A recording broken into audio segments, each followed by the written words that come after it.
Puji nama Tuhan, shalom semuanya yang hadir pada Shalom. hari ini. Shalom, shalom. Kita bersyukur diberikan kesempatan. Itu sebuah anugerah Tuhan, kita dapat datang di sarapan pagi bersama pada hari ini. Mari kita siapkan hati kita. Mari biarlah hati kita fokus untuk menyembah Tuhan pada hari ini.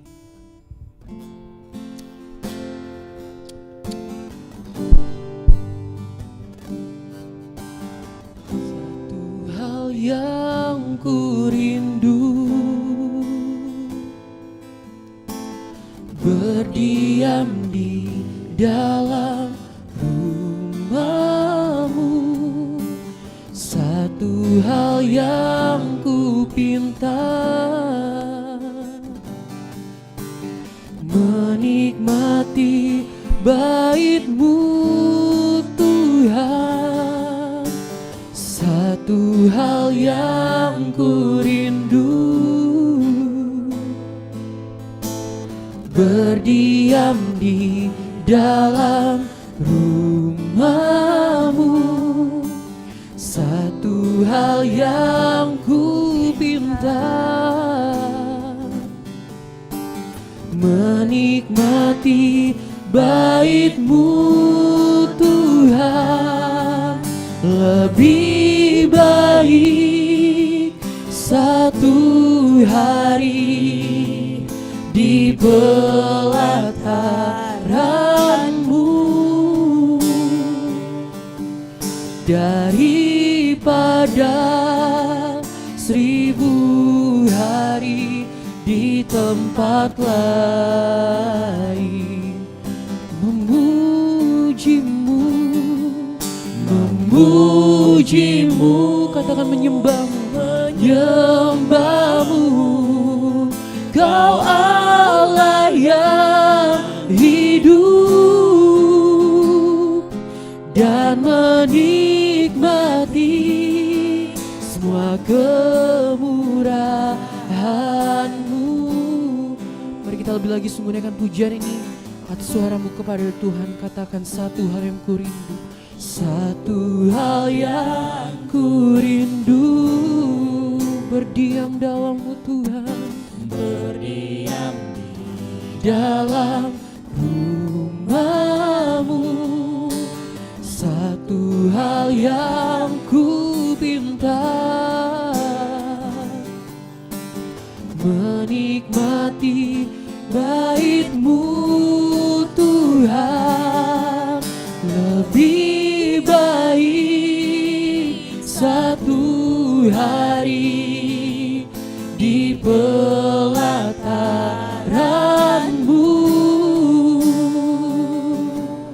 daripada 1000 hari di tempat lain. Memuji-Mu Tuhan, memuji-Mu, menyembah-Mu. Kau Allah yang hidup dan menikmati semua kemurahan-Mu. Katakan lebih baik, oh, lebih baik satu hari di pelataran-Mu daripada 1000 hari di tempat lain. Memuji-Mu Tuhan, memuji-Mu, katakan menyembah-Mu. Kau Allah yang hidup, Allah yang hidup dan menikmati semua kemurahan-Mu, dan menikmati semua kemurahan-Mu. Sekali lagi katakan dan dan menikmati semua kemurahan-Mu. Mari angkat suaramu, mari sembah Tuhan. Kami menikmati hadirat-Mu Tuhan. Lebih baik satu hari di pelataran-Mu. Satu hal yang kami rindu Tuhan, berdiam di hadirat-Mu, memuji-Mu Tuhan, menyembah-Mu Tuhan. Oh, mari angkat suaramu, mari kita sembah Tuhan. Kau Tuhan satu-satunya yang layak terima sembah kami. Tak ada Allah lain selain Kau, Tuhan Yesus. Glory.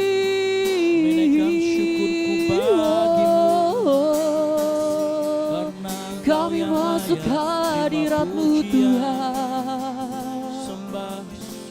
Kau tak pernah tinggalkan kami, Kau tak pernah lupakan kami, Yesus Tuhan. Oh, ini sembah kami Tuhan, ini pujian kami Tuhan. Terimalah Tuhan, Yesus Tuhan. Hosana bagi-Mu Tuhan, terpujilah Tuhan. Lebih baik satu hari di pelataran-Mu daripada 1000 hari di tempat lain. Sebab kami memuji-Mu Tuhan, angkat suara. Memuji-Mu, katakan menyembah-Mu. Kau Allah yang hidup dan menikmati semua kemurahan-Mu. Sekali lagi angkat suaramu, katakan lebih baik, lebih baik satu hari di pelataran-Mu daripada 1000 hari di tempat lain. Memuji-Mu, menyembah-Mu. Kau Allah yang hidup dan menikmati semua kemurahan-Mu,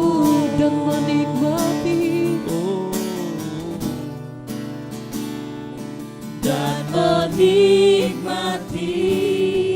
semua kemurahan-Mu.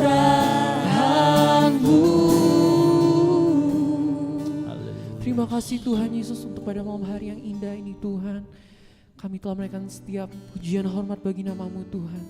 Dan tiba saatnya kami akan sharing bersama-sama Tuhan melalui ayat yang kami akan bahas pada hari ini Tuhan Yesus. Kami serahkan ke dalam tangan-Mu Tuhan, sharing ini Tuhan, hanya dalam nama Yesus. Haleluya, amin. Amin. Baik. Oke, shalom. Shalom. Jadi tema kita berdasarkan apa yang dikasih adalah sibuk tapi kosong. Kenapa anak muda susah duduk diam di hadapan Tuhan? Oke. Kayaknya ini berkaitan dengan kejadian Marta dan Maria.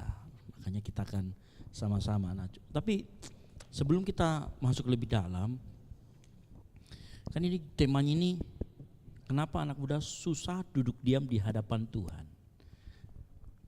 Menurut kalian di sebelah kiri dan sebelah kanan saya sebagai pertanyaan pembuka adalah kira-kira duduk diam di kaki Tuhan itu maknanya filosofis atau aplikatif? Filosofis itu maksudnya gini, duduk di kaki Tuhan itu artinya kita lagi duduk terus cari kaki Tuhan. Cari aja tuh kaki Tuhan kalau lu dapat.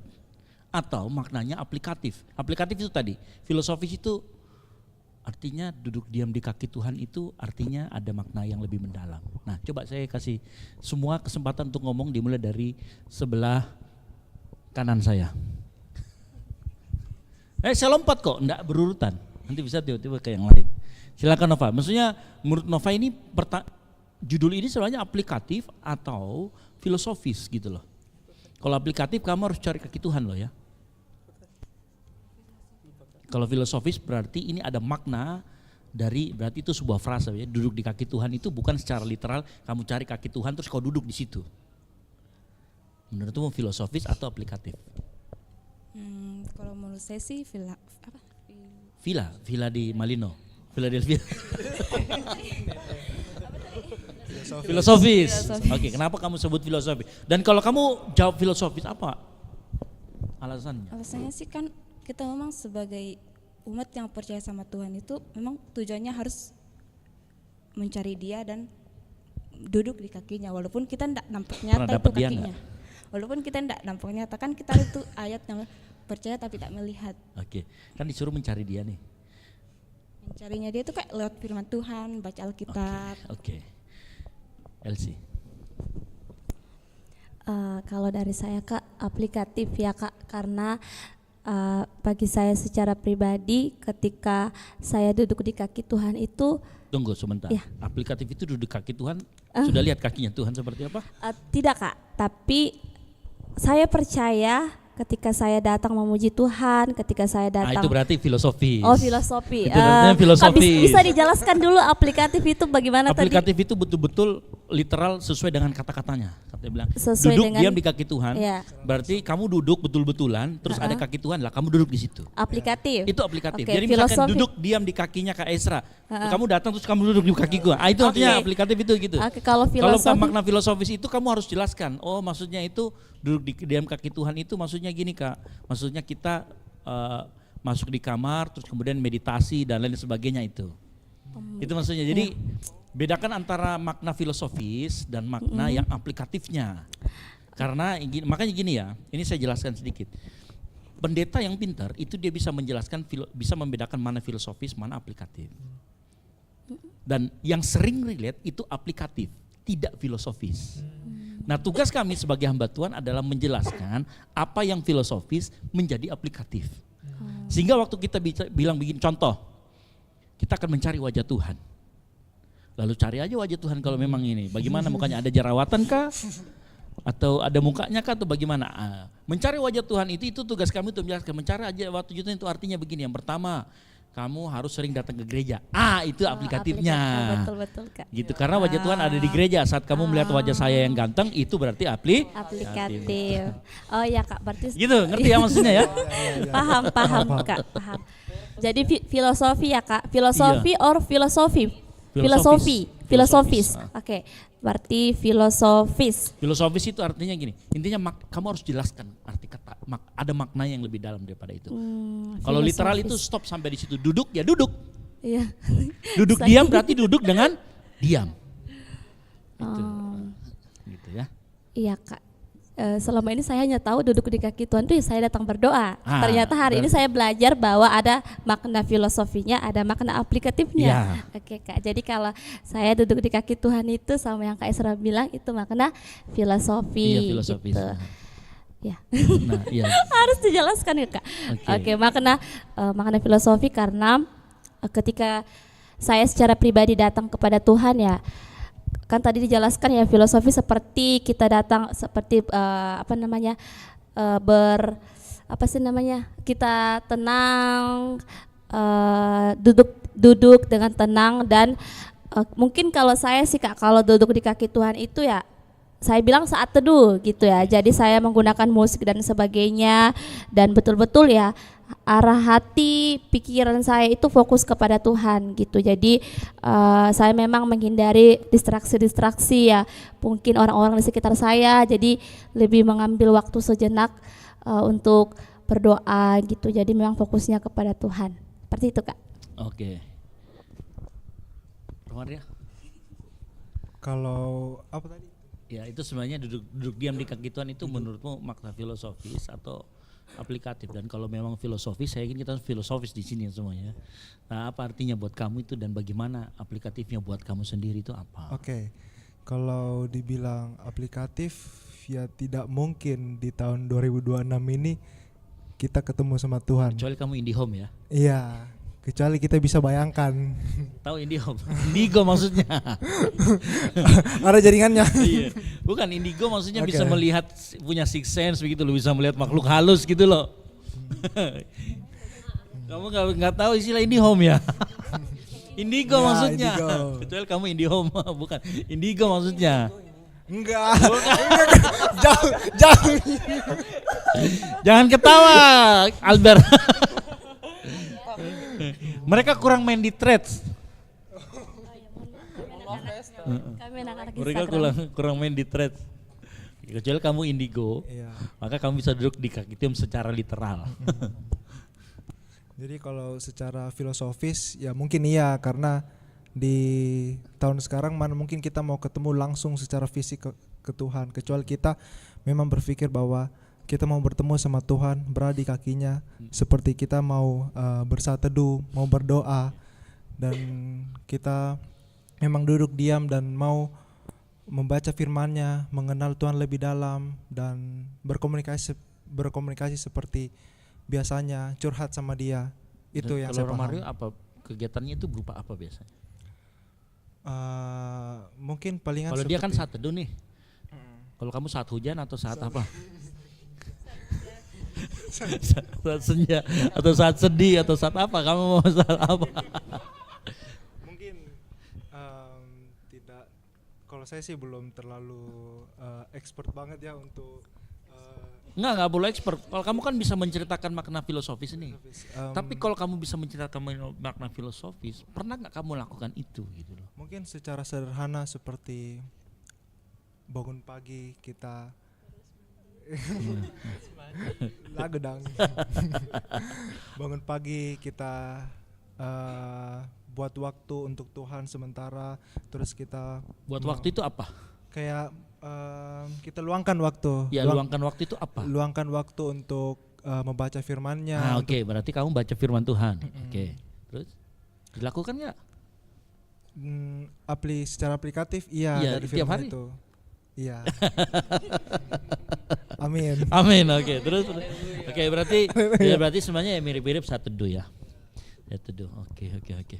Ekel. Oke, thank you Pastor. Secara pribadi tentunya untuk filosofi kita harus berdiam dalam hadirat Tuhan melalui pujian dan penyembahan. Terus jadi aplikatifnya apa kalau buat Ekel? Buat sendiri sih Kak, puji Tuhan untuk secara keseharian memang dulu sering saat teduh secara pribadi, apalagi misalnya before pelayanan, memang Hanya sih sebelum pelayanan doang. Kalau nggak Enggak, pelayanan Pastor. nggak saat teduh. saat ini saat teduh Oke. tapi nggak bisa secara pribadi Pastor, karena kan jam kerja juga kan.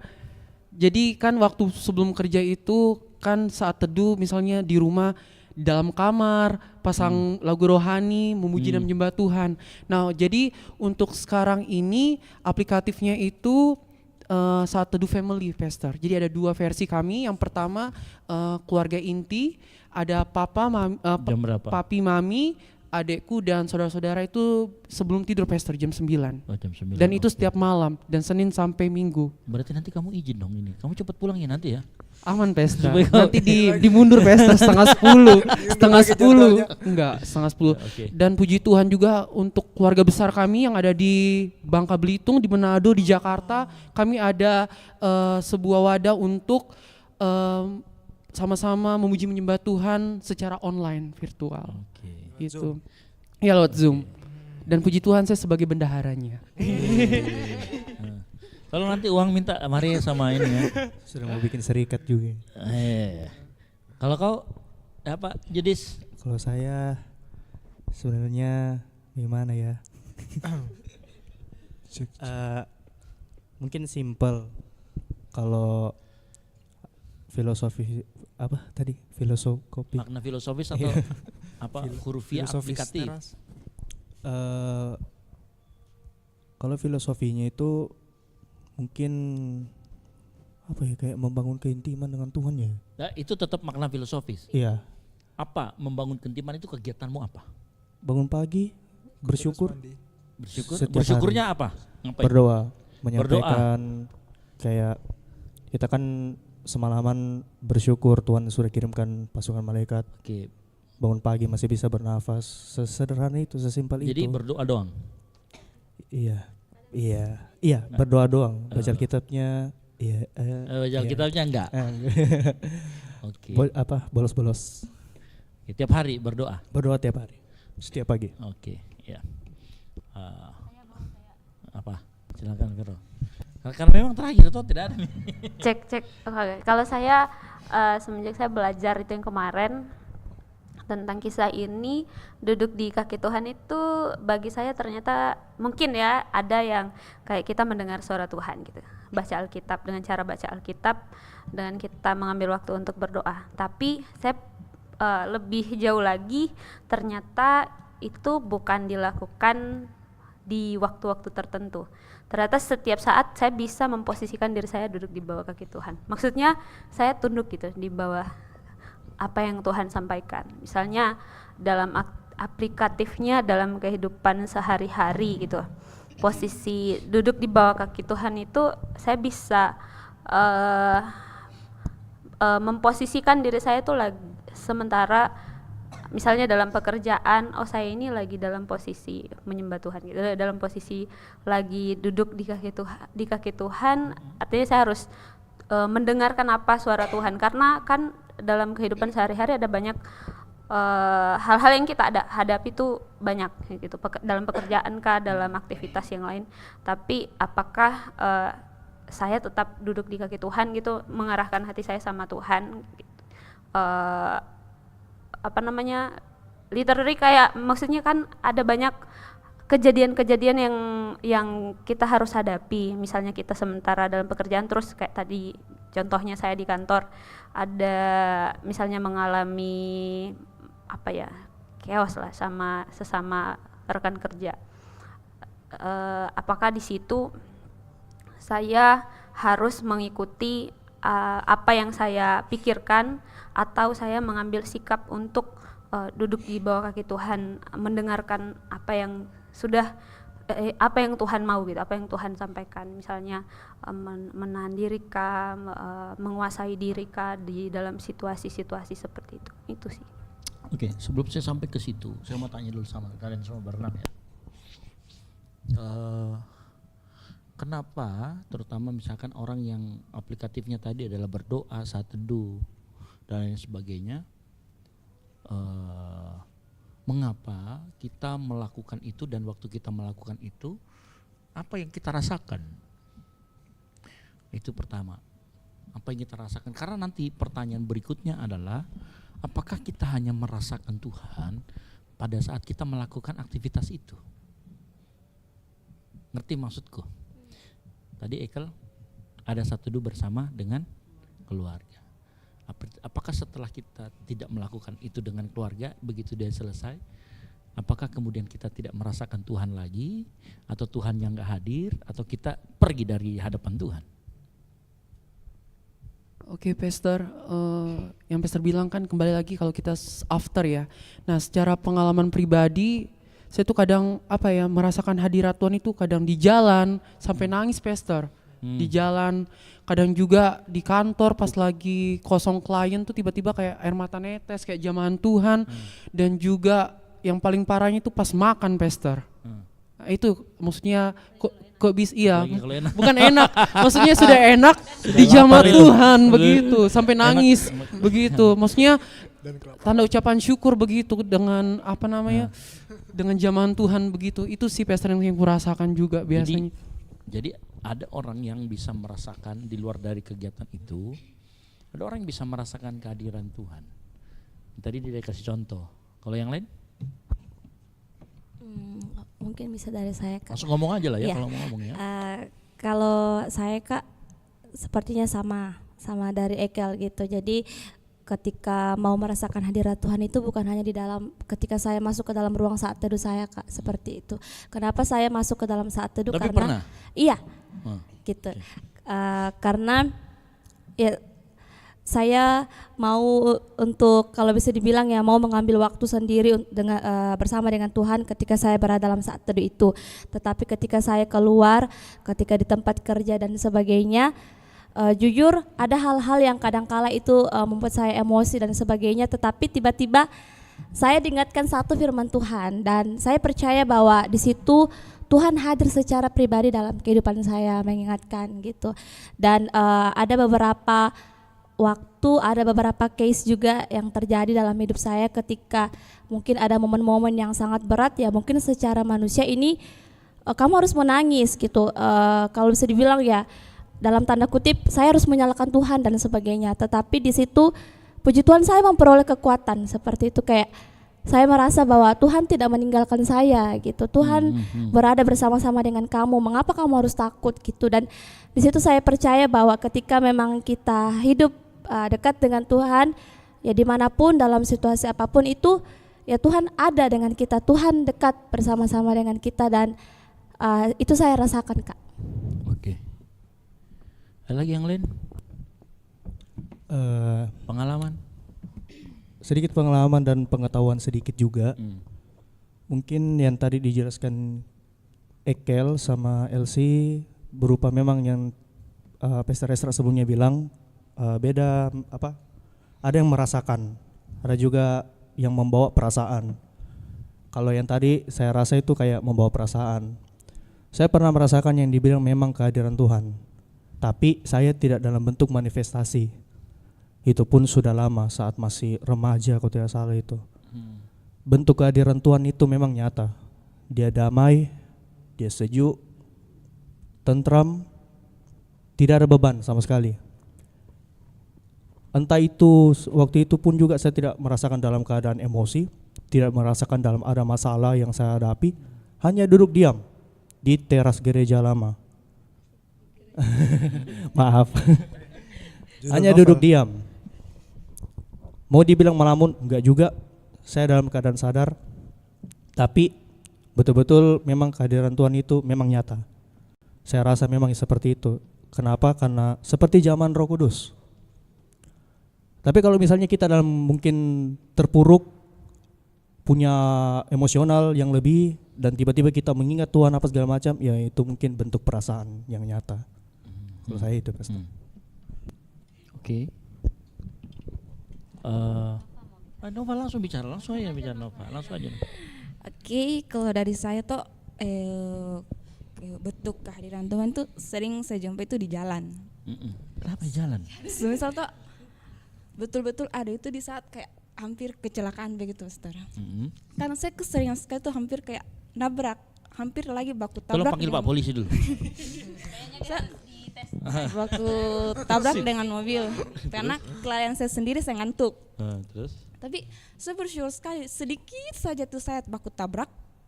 Tapi entah mungkin karena Tuhan yang ada, saya tiba-tiba langsung sadar dan saya langsung banting setir begitu. Untuk udah banting harga ya.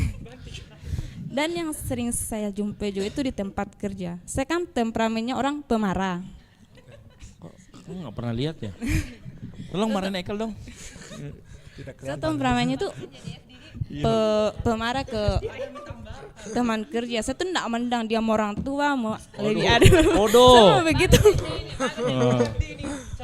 Saya memang temperamennya pemarah. Saya enggak mendang mau di atasan saya kalau mau saya marah saya marah. Tapi di saat kayak saya sudah kumpul bilang, saya harus bilang begini nanti saya bilang kata-kata begini.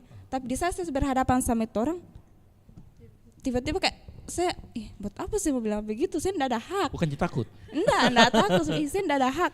Mungkin karena itu Tuhan hadir, harus menjaga perkataan dan menghormati sesama. Oke. Berarti sebenarnya di sini kasusnya adalah ada dalam hati yang mengingatkan tentang posisi kita dan apa yang harus kita lakukan. Dan kalau saya lihat dari semua ceritanya, saya yakin itu pekerjaan Roh Kudus. Amin. Ya, karena kan dalam perjanjian lama, saya kan sudah kasih tahu ya, minggu lalu saya khotbah bilang begini. Dalam teologi perjanjian lama, semua Tuhan itu hadir di setiap musim dan setiap tempat. Ya. Di setiap tempat, di setiap sudut rumah kita, dia itu memenuhi bumi. Saya sudah kasih lihat ayatnya minggu lalu. Artinya tidak ada pun di muka bumi ini ruangan atau tempat yang dia tidak bisa lihat kita. Bahkan dia tidak hadir di sana, itu tidak ada. Bahkan di perjanjian baru pun bukan hanya itu. Roh Kudus bukan hanya ada di tempat, tapi tinggal di dalam hati. Itu artinya sudah tidak ada, kita nggak bisa lagi bilang begini, Tuhan itu nggak ada. Berarti yang kita harus lakukan adalah apakah kita merasakan kehadiran Tuhan atau tidak? Itu pertanyaannya. Nah seringkali kita itu lebih cenderung tidak merasakan. Bukan Tuhan tidak hadir, kita yang tidak merasakan. Apa dia maksudnya tidak merasakan? Contoh, kamu pernah gak jadi orang yang dalam ruangan itu ada tidak ada gak apa-apa? Karena tidak diperhatikan. Nah kadang kita perlakukan Tuhan seperti itu. Dia hadir tapi kita tidak mengarahkan pandangan kita, kalau bukan pandangan, hati kita kepada dia, maka sebenarnya dia ada tapi kita berasa dia tidak ada. Nah buat saya begini, terutama kita di karismatik ya, bagaimana sekarang pertanyaannya adalah kita bisa mengarahkan hati kita kepada Tuhan. Mengarahkan hati itu dalam hati, kalau kita bicara tentang hati itu ada di dalam tubuh, jiwa atau roh? Jiwa. Di dalam jiwa juga ada perasaan. Oke, jelas ya. Nah, mengarahkan hati kepada Tuhan baru kita bisa merasakan. Pertanyaannya bagaimana kita bisa mengarahkan hati sama Tuhan? Berarti kita harus bermain di area perasaan juga, betul atau tidak? Iya loh. Makanya saya itu begini ya, kadang-kadang kita itu karismatik dibilang karismatik ini cuman emosional saja kalau ibadah.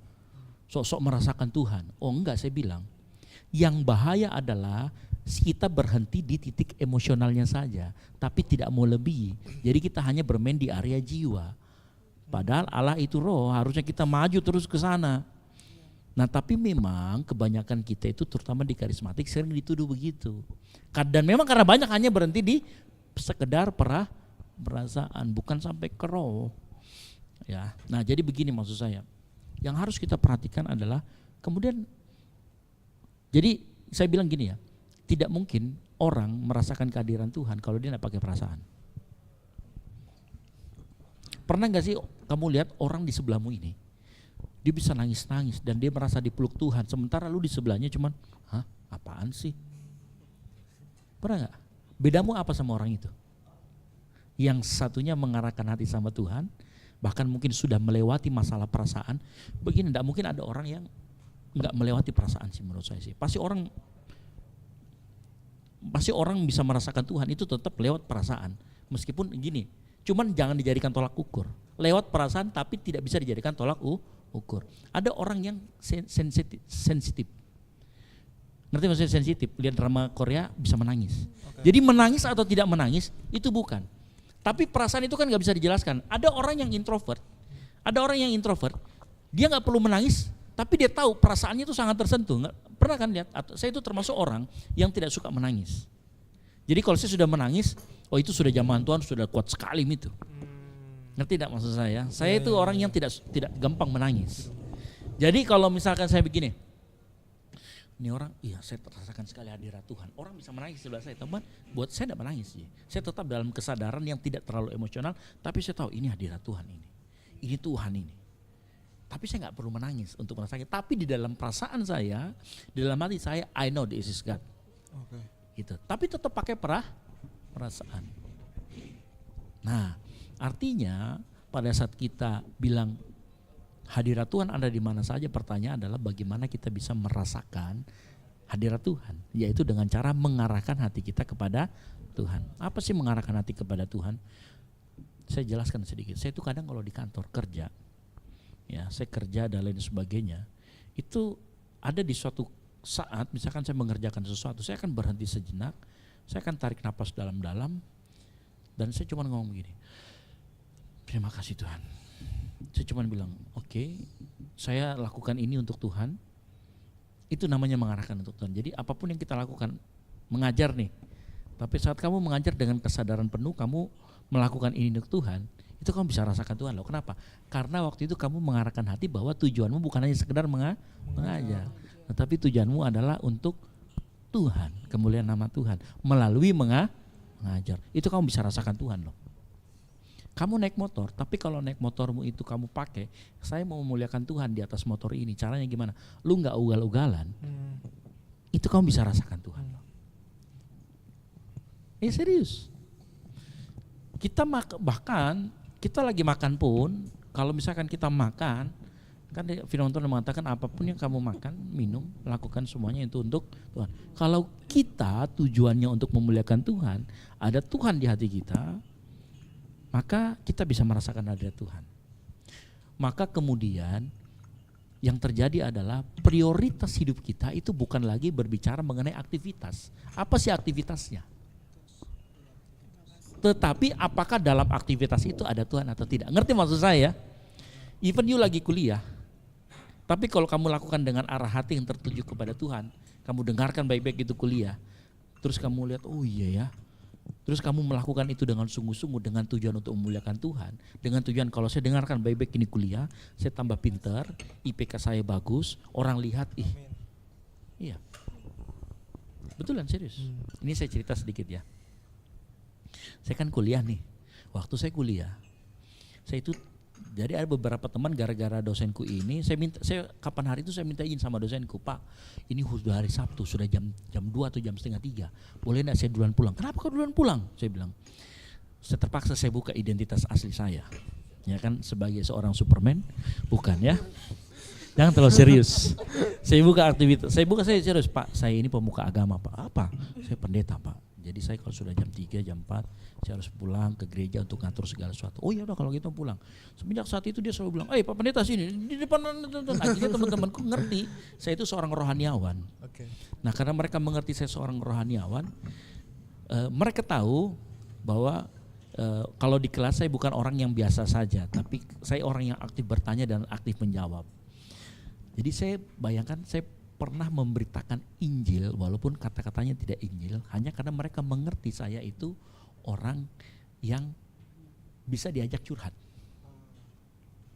Jadi mereka kumpul nih, Kak, itu hari kejadiannya mereka mau perbaiki nilai. S2 dapat A- itu kegagalan. Sedih itu.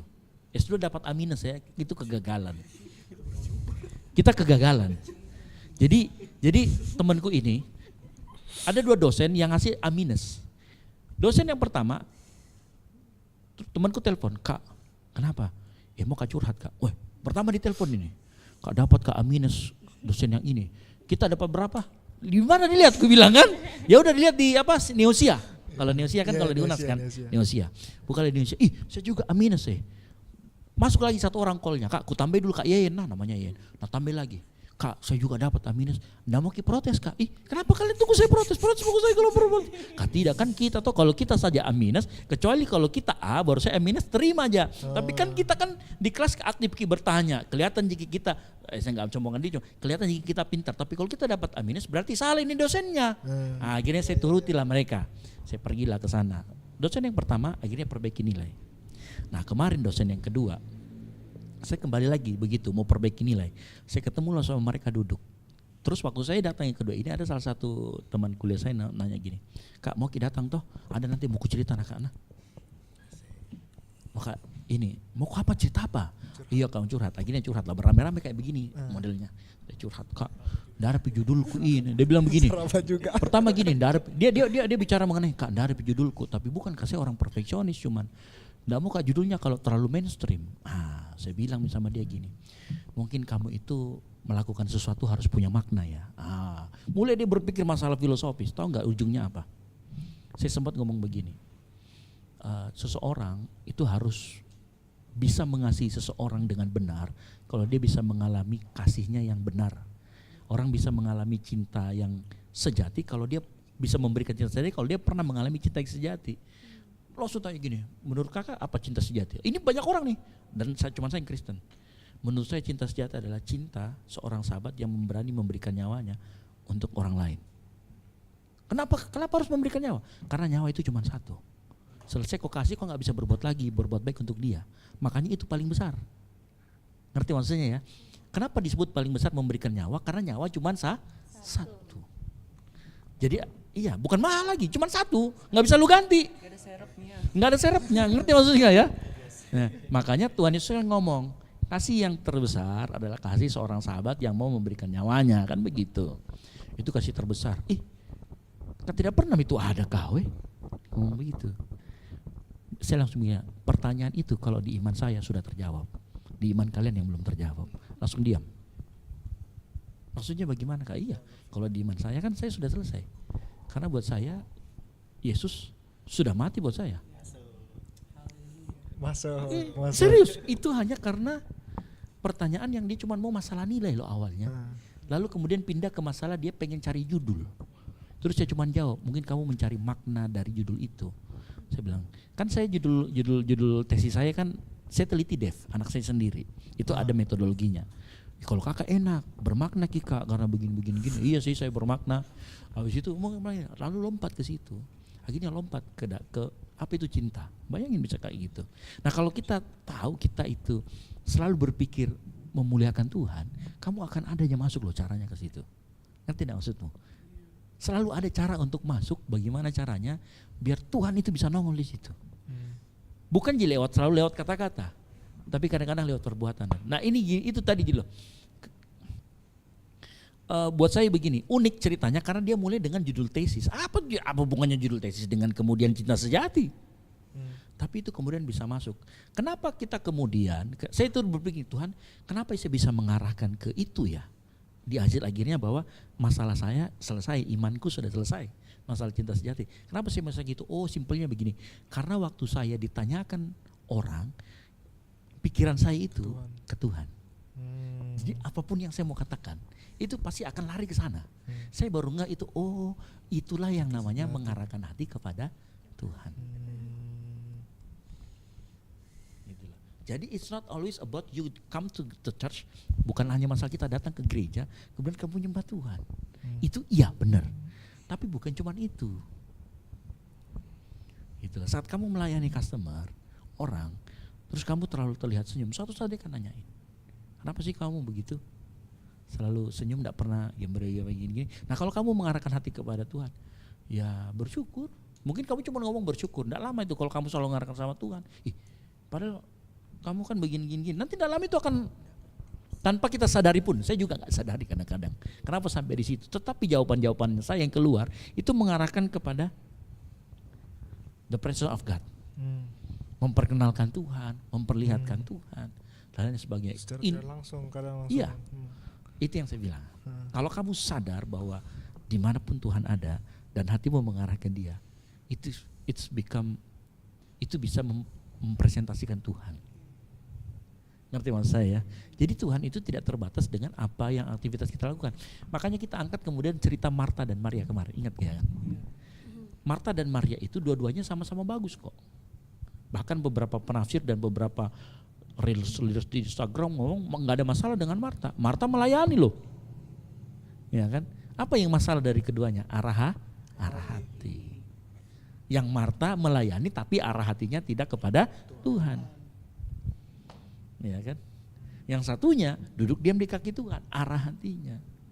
Nah, buat saya, orang yang tidak mengarahkan hatinya kepada Tuhan, maka kejadian yang menimpa akan mirip dengan Marta. Maka kita ketemu dengan kata burnout. Kita ketemu dengan kata burnout, lelah, capek. Tahu ciri-ciri orang capek itu ada di semua di Marta. Orang capek pertama-tama dia akan berusaha bermain playing victim. Manipulatif. Bukan playing victim, Oh, merasa jadi korban. Kan Maria kan ngomong begitu tuh. Tidakkah Marta, dia ngomong gini, tidakkah engkau peduli kepadaku? Orang ngomong, kau enggak peduli sama saya. Berarti kau merasa sedang dizolimi, benar enggak? Itu yang kata-kata pertama Marta itu, ya kan? Yesus, tidakkah engkau peduli kepadaku? Kan begitu, coba saya lupa ini ya, cuman modelnya begitu. Itu kan dia selalu ngomong, Yesus kau enggak peduli sama saya kah? Loh, Yesus kan emang kau lu diapain? Nah, pernah nggak gini? Sekarang saya mau tanya deh, pernah nggak kalian itu merasa dimanapun itu, bahkan di tempat ini pun, kalian merasa seperti itu? Itu ciri-ciri benar. Pemimpinmu nggak lakukan apa-apa, orang teman pelayananmu nggak lakukan apa-apa, tapi tiba-tiba mental playing victim kita muncul. Nah, mental playing victim itu salah satu sign of burnout. Nah, sign tanda kita burnout. Nah, tanda kita burnout itu seyogyanya dan kebanyakan disebabkan oleh karena arah hati kita. Gitu, ngerti ya maksudnya ya? Oke, nah mungkin ada yang mau ceritakan pengalaman. Kita pernah merasa playing victim gak sih? Saya mau bercerita. Ya, oke. Ya, jadi sebetulnya beberapa hari ini. Oh iya, langsung pengalaman hari ini. langsung Sambil minum ya, pengalaman ya. silakan. Ya, Tunggu sebentar. Kita sudah berdoa dulu kan? Belum toh? Berdoa dulu lah sebentar, tahan dulu sebentar. Kita berdoa dulu yuk. Bapa di surga, kami ucap syukur di hadapan kami sudah berkat jasmani. Mari sucikan, kuduskan biar menjadi kekuatan yang baru dan biar kami mengingat apa yang Engkau lakukan bersama dengan murid-murid-Mu di malam perjamuan. Di dalam nama Tuhan Yesus Kristus. Haleluya. Amin. Silakan. Oke, lanjut. Silakan Nancy. Oke Kak. Jadi beberapa hari ini sebetulnya saya lagi berada dalam fase di mana saya bertanya juga kepada Tuhan, apa yang Tuhan mau gitu, apa yang Tuhan mau. Karena ada beberapa kejadian, ada beberapa menurut saya peristiwa juga yang terjadi dalam hidup saya, khususnya ya akhir-akhir ini ya saya sangat sibuk dalam dunia kerja, ya saya sangat mengakui itu karena ya kebetulan Tuhan izinkan kerja di salah satu sekolah dan Tuhan juga percayakan ya menghandle anak-anak yang sangat cute itu dan kadang-kala saya jujur saya merasa capek gitu, ada momen saya menyalahkan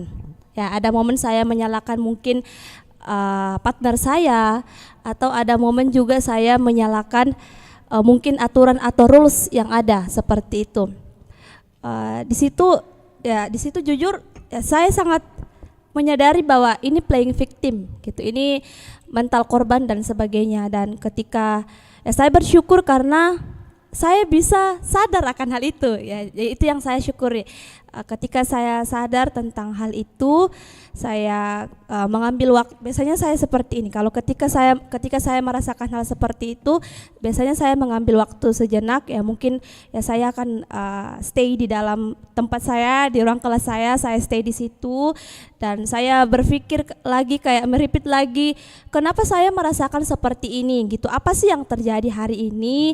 Kenapa saya merasa sangat berat? Kenapa saya merasa bahwa ya orang-orang di sekitar saya tidak care dengan saya gitu, kayak orang-orang tidak memperhatikan saya gitu. Ketika saya bisa menjawab pertanyaan itu, saya kembali lagi ke Tuhan. Ya saya manusia biasa, saya bilang gitu, saya manusia biasa, saya juga bisa merasa capek, merasa lelah gitu. Tapi saya bersyukur karena Tuhan baik gitu, Tuhan bisa memberikan saya intinya pengertian seperti itu, bahwa ya it's okay kalau kamu capek, it's okay kalau kamu memang merasa bahwa kenapa orang tidak seker itu dengan saya gitu. Intinya ketika saya merasakan hal seperti itu dan saya sudah mendapat jawabannya, ya sudah, let it go gitu, kayak oke, saya sudah mendapatkan jawabannya, thank you God gitu, terima kasih Tuhan gitu. Jadi setelah itu saya keluar dari kelas saya dan saya ya menebarkan senyuman saya kembali gitu, karena ya ketika saya melakukan hal seperti itu, jujur saya merasa ringan seperti itu. Jadi saya belajar, saya mendapat jawaban bahwa ketika kamu merasakan hal yang sangat berat, ya cukup mengambil waktu, berdiam diri, tanya sama Tuhan, refleksi apa yang terjadi, temukan jawabannya. Oh iya seperti ini. Setelah itu, tapi ya maksudnya bukan dalam hal bahwa saya hanya di situ baru masalah semua selesai, tidak seperti itu, tapi lebih ke Tuhan kasih hikmat kebijaksanaan bahwa ya is okay gitu. Jadi ya, jalanin dan serahkan semua sama Tuhan gitu. Tapi ini tidak mudah ya Kak ya. Saya bilang saya tidak bilang ini mudah gitu. Gini, apa yang kamu alami adalah ketenangan di tengah badai. Bisa dibilang seperti itu. Iya, jadi kata kuncinya itu tadi refleksi. Saat kita bisa merefleksi diri kita bisa pijat diri kita sendiri, bukan ya? Kan merefleksi toh. Iya, bisa jadi Kak, bisa jadi kan ada yang namanya pijat refleksi kan. Iya, aplikatif. Ada alat pijit, nanti ku bawa ya. Dicoba tuh. Boleh, share kaki ya. Saya apa? Sorry, saya kalau membahas begitu pikiran saya kemana-mana soalnya. Bercandanya tapi enggak. Jadi gini, tapi poin pentingnya itu refleksi. Jadi memang makanya gini ya. Saya tidak ini bukan spiritualisme atau apa ya. Tapi memang sepanjang hari kalau kita selesai beraktivitas itu penting loh buat kita refleksi diri. Sebelum tidur. Cuman ingat aja hari ini kok ngapain ya. Apa serius? Tapi itu bukan untuk mengasihani diri sendiri ya, bukan. Tapi supaya kita bisa tahu, oke, di titik ini tadi saya salah. Oh tadi harusnya saya tidak begini. Oh tapi puji Tuhan loh Tuhan, saya dapatkan begini hari ini. Contoh kalau misalkan kamu penjualan saya bagus. Hari ini saya bisa ketemu dengan keluarga. Itu perlu kita refleksikan semua. Perlu kita ingat kembali. Perlu kita rewind kembali sejenak supaya kita jadi secara jiwa, mental kita lebih sehat. Ini kita belum ngomongin sesuatu yang Tuhan itu baik, bukan itu. Tapi kita kadang-kadang butuh itu. Dan Tuhan tidak melarang itu kok. Ya kan, yang Tuhan larang adalah kita kelamaan bermain mental victim. Itu kita selalu jadi korban, kita selalu merasa menjadi korban apa? Korban semua keadaan. Kita selalu merasa yang paling diiniin. Ya mungkin memang benar kamu seperti itu, Cuman semakin kita pelihara itu, ternyata sakitnya buat kita sendiri itu semakin dalam. Sementara kondisinya juga tidak berubah. Aneh ya, harusnya kan kondisinya itu tidak menambah rasa sakit kita. Tapi yang sering kali menambah rasa sakit kita adalah kita sendiri dengan kita bermain playing victim, kita menjadi korbannya. Ya, nah akibatnya apa? Orang yang sering bermain playing victim ini seperti yang terjadi sama Marta. Marta habis itu apa? Tidakkah engkau peduli? Suruhlah Maria. Mulai apa yang terjadi? Iri hati dengan yang lain. Iya, dia mulai memandang, dia kan mulai bandingkan dirinya toh.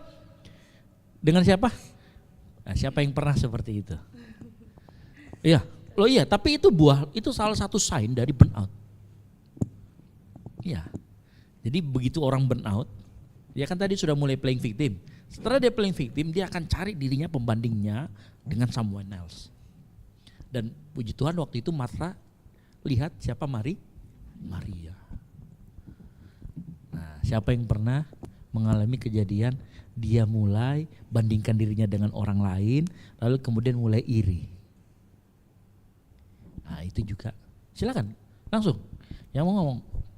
Nah, silakan. Yudis. Oke. Saya dalam lingkup pelayanan ya. Dalam lingkup pelayanan itu sering sekali pasti, mau bidang apapun, mau WL, singers, pemusik, multimedia, apapun itu pasti merasakan yang namanya seperti ini.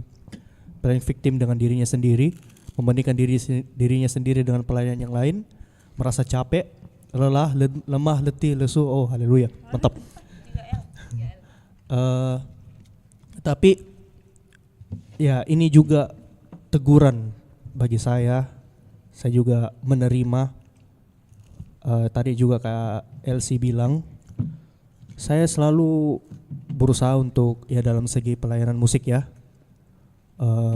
Pemain inti kita di sini tuh sudah lumayan. Sejak dari saya pertama kali bergabung, puji Tuhan banyak yang join pelayanan pemain musik, dan itu perlu kita syukuri sama-sama. Dan tapi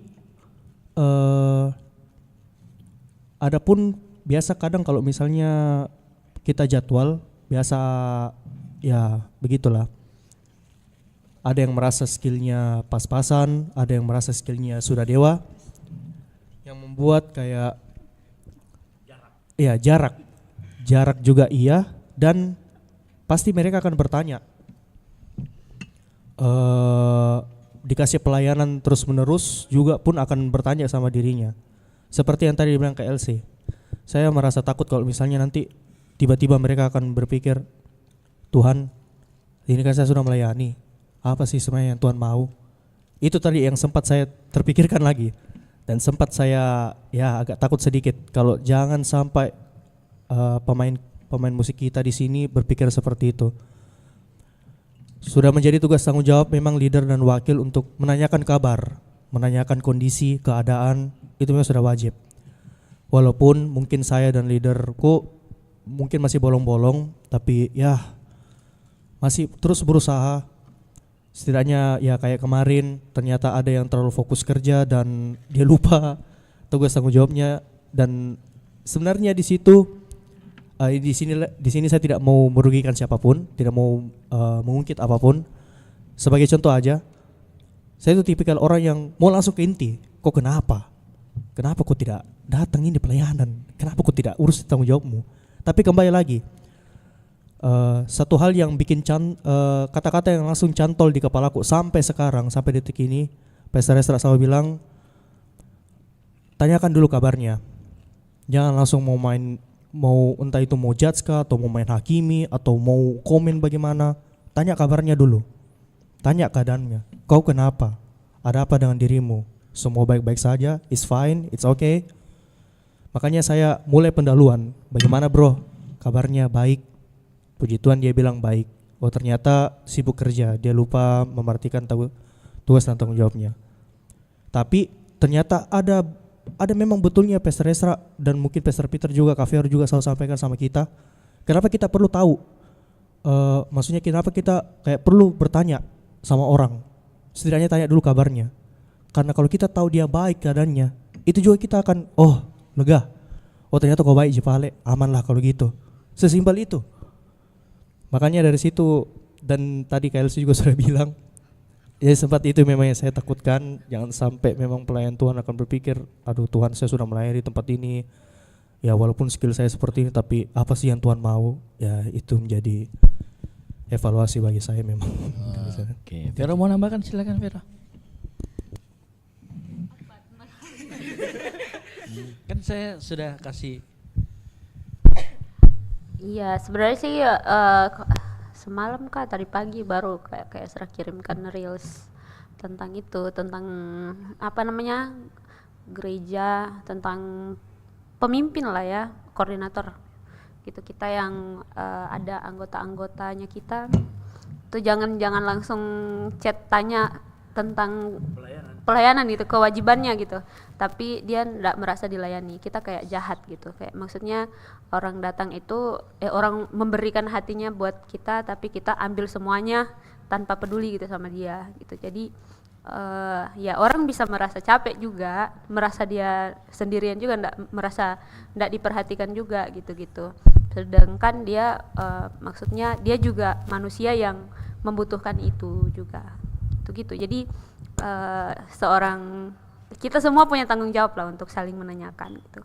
Karena meskipun ini tugasnya leader-leader, tapi juga sebagai teman-teman gitu di dalam komunitas, kita punya sense lah. Bagaimana sih empati, kan kita sudah belajar gitu. Bagaimana kita mau diperlakukan, ya kita juga perlakukan orang lain. Kok dia sudah lama enggak muncul ya? Apa kabarnya gitu.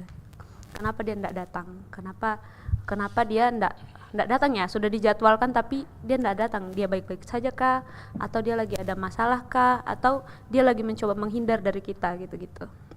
Nah itu sebenarnya. Ya puji Tuhan hari ini Yudis tambahkan berarti ini apa ya, Konfirmasi. kayak konfirmasi dari Tuhan untuk kayaknya ada yang belum ada yang tidak diperhatikan nih. harus lebih ini lagi, lebih apa namanya, lebih peka lagi sama orang-orang yang Tuhan tempatkan di sekelilingnya kita gitu. Jadi saya itu ada kirim reels ke Vero, ada seorang hamba Tuhan sedang cerita gitu, salah satu pemain musik di cabangnya dia itu kemudian mau curhat sama ini pendeta. Curhatnya begini, Pak, kok saya merasa dimanipulasi ya pelayanan. Loh kenapa? Iya Pak, ini pengurus cabang yang ini nih, yang dieksploitasi, ini pengurus cabang yang ini nih, dia hanya hubungin saya kalau saya ada jadwal pelayanan. Tapi saya gak pernah ditanyain Pak kabarnya. Dan ternyata ada loh orang merasa seperti itu. Dan honestly, jujur ya, saya dari dulu itu selalu ngomong begini, jangan sampai orang di tempat ini itu merasa dia dimanfaatkan, dieksploitasi. Makanya untuk teman-teman dulu, ini dulu ya, waktu jumlah kita belum sebanyak ini. Boleh tanya sama Vero, waktu kita jumlahnya masih, ini kan Ekel kan awal-awal ada tuh Ekel. Ingat gak saya masih turun ke bawah dan saya hafal satu-satu namanya yang hadir. Dan saya tahu, saya hafal satu-satu namanya. Ini ternyata kita hafal nama pun dibuat jemaat, itu buat mereka itu meaningful. Ngerti enggak maksudnya? Kamu hafal satu orang nama, terus waktu kamu jabat tangan, kamu sebut namanya, itu meaningful loh buat dia. Ngerti enggak maksudku? Saya pernah cerita sama Vero. Ada satu orang anak, dia sudah lama pelayanan di tempat ini. Dia nggak nongol. Terus kemudian saya chat dia. Tahu pertanyaannya apa? Saya Kak Esra tahu saya orangnya yang mana? Saya bilang saya tahu. Seriusan enggak bohong. Dan orang itu akhirnya waktu itu dia awal datang, dia tuh sempat bimbang. Dia bimbang itu dalam arti gini. Saya benar gak sih pelayanan di tempat ini? Karena dia pemalu orangnya, introvert. Gitu. Waktu itu introvert, gitu ya. Akhirnya dia timbul tenggelam. Cuman beberapa minggu, waktu itu kan masih sedikit saya hafal. Anak ini kok nggak ada. Saya chat dia cuma ngomong gitu, halo, gimana kabarnya? Saya cuma nanya gimana kabarnya. Terus dia bilang, dia bilang, Kak Isra masih tahu, saya masih ingat saya kah? Kak Isra tahu orangnya saya yang mana? Saya bilang saya tahu kok. Dan itu buat dia itu sebuah perhatian yang meaningful. Imagine that. Nah cuman permasalahannya kan kadang, saya nggak ngelempar ya, saya cuman mengajak kita semua untuk berpikiran yang sama. Siapa sih teman kita yang bisa kita chat, lagi-lagi kita lagi nggak ada kerjaan atau apa, kita chat aja, tanya kabarnya. Nggak perlu terlalu long text atau bagaimana, kan tanya kabar. Gimana kabarnya hari ini. Tadi siang kan saya kan WFH. Saya belum absen lagi, untung diingatkan. Jadi saya kan ini ya, saya kan WFH toh. Saya lihat di tim pelayan itu siapa yang nggak pernah saya hubungin. Serius. Saya chat yang nggak pernah saya lihat lagi itu siapa. Oh ini. Jadi saya sekarang tuh kalau lihat tim pelayan itu saya hafal, saya tahu mukanya. Dan terakhir kali datang hari ini. Oh ini anak KKN itu saya hafal. Yang saya nggak hafal, gitu. Saya pasti akan chat. Termasuk teman-teman yang di luar, yang sudah di sini kayak Silwanis, Andi Karanda, itu saya chat loh. Saya suka aja chat. Kita tanya kabar aja, iya kan? Gitu loh, gitu. Mau pinjam 100, gitu kan 1 miliar. Gitu. Jadi kadang-kadang itu. Tadi kan kita kan berbicara mengenai bagaimana orang playing victim. Tapi bagaimana seandainya orang-orang itu betul-betul kesepian. Nah di sini peran kita, jangan cuma hanya kita tahu menghubungi pada saat dia pelayanan. Bagaimana kita jalin, makanya saya bilang itulah kenapa di tempat ini kita itu fellowshipnya banyak. Perhatikan deh, kita fellowshipnya itu banyak. Kalau kalian perhatikan, cuma minggu ini aja yang kosong. Karena Vero atur ditumpukin semua di minggu kemarin kegiatan. groundnya ditumpukin minggu kemarin, besok keluarnya ditumpukin di minggu kemarin. Jadi minggu ini kosong. Kalau kalian perhatikan, ya kita itu siap ada kegiatan, misalkan minggu lalu itu kan kita fellowship bidang kan. Minggu ini kan harus fellowship, fellowship besar. Bulan ini kita harus fellowship besar loh. Iya, bulan ini kita harus fellowship besar. Fellowship besar itu semua bidang ngumpul. Belum lagi ground belum. Sebenarnya kita kegiatannya banyak. Cuman supaya apa? Supaya kita saling memperhatikan, nanyain kabar. Nah gitulah. Jadi orang akan merasa dieksploitasi kalau dia nggak pernah ditanyain kabarnya, hanya kalau didatengin kalau lagi butuh. Begitu. Ya ini tidak menampik ada orang yang burn out karena itu. Ya. Tapi kembali lagi kita ke permasalahan utama, kadang-kadang orang burn out itu karena itu ciri-ciri orang burn out itu tadi, dia playing victim. Terus yang kedua, dia kemudian iri dengan orang lain. Ya kan? Dan yang berikutnya, dia coba memanipulasi Tuhan. Karena dia coba memanipulasi Tuhan, buktinya apa? Lihat kata-katanya Marta, dia bilang Tuhan apa? Suruhlah siapa? Maria bantu saya. Bayangin dia suruh-suruh Tuhan loh. Tapi kita jangan ketawa, kita juga kadang begitu loh. Tuhan, pokoknya saya mau nanti kejadiannya begini ya. Permintaan kita. Iya. Kita datang sama Tuhan, karena kenapa? Kita datang sama Tuhan, kita bawa proposal kita, suruh Tuhan kayak tanda tangan deh, teken deh. Kenapa? Hati-hati loh, itu juga ciri-ciri kita yang tidak mengarahkan hati kita kepada Tuhan. Karena kalau kita mengarahkan hati kita kepada Tuhan, pada saat kita datang sama Tuhan, itu yang pertama kita cari apa kehendak Tuhan, bukan menyodorkan semua keinginan kita. Ngerti maksud saya? Nah itu ciri-cirinya orang yang sedang burn out. Dia akan coba manipulasi Tuhan, dia akan ngomong, Tuhan maunya saya begini dong. Dia memandang Tuhan kemudian menjadi sebuah alat untuk mencapai kampanyenya dia. Ngerti maksud saya? Lu punya kampanye untuk dapatkan cewek pujaan hatimu, ya Tuhan pokoknya didoakan, tapi itu terus. Sebenarnya kita tidak sedang mengarahkan hati sama Tuhan, walaupun aktivitasnya seperti rohani.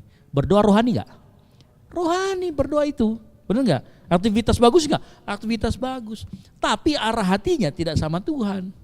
Arah hatinya pada keinginan diri sendiri. Akibatnya apa? Iya, dia mau manipulasi Tuhan. Setelah dia manipulasi Tuhan, kira-kira Tuhan kasih gak? Kemungkinan tidak. Setelah itu tidak dikasih, apa yang dia lakukan? Menyalahkan keadaan, salah menilai keadaan. Tambah itu. Disitulah iblis mulai masuk, panas-panasin. Akhirnya mulai kecewa sama Tuhan. Nah kita sebutlah mulai kecewa sama Tuhan. Makanya itu penting sekali ya, saya bilang ya. Penting sekali kita untuk belajar pada saat kita berdoa. Posisi arah hati kita itu harus kepada Tuhan dulu. Bukan kepada keinginan kita. Bagaimana caranya? Awalnya bersyukur dulu. Jadi kalau kita berdoa, kita baca Alkitab. Saya itu kalau membaca ya, saya kan orang yang termasuk suka membaca, dan kalau saya membaca bisa 2-3 kali, berapa kali saya baca. Saya kalau justru membaca itu kayak sepertinya Tuhan itu ngomong buat saya itu ya. Ini karena cara kita menata hati itu beda-beda. Ya, menata hati ke Tuhan itu kita beda-beda. Kalau tadi Ekel kan pujian penyembahan, ada juga yang nyanyi. Ya buat saya itu saya membaca pun itu model saya menata hati. Buat saya ya, saya membaca itu model menata hati. Termasuk kayak kita nih di karismatik ya.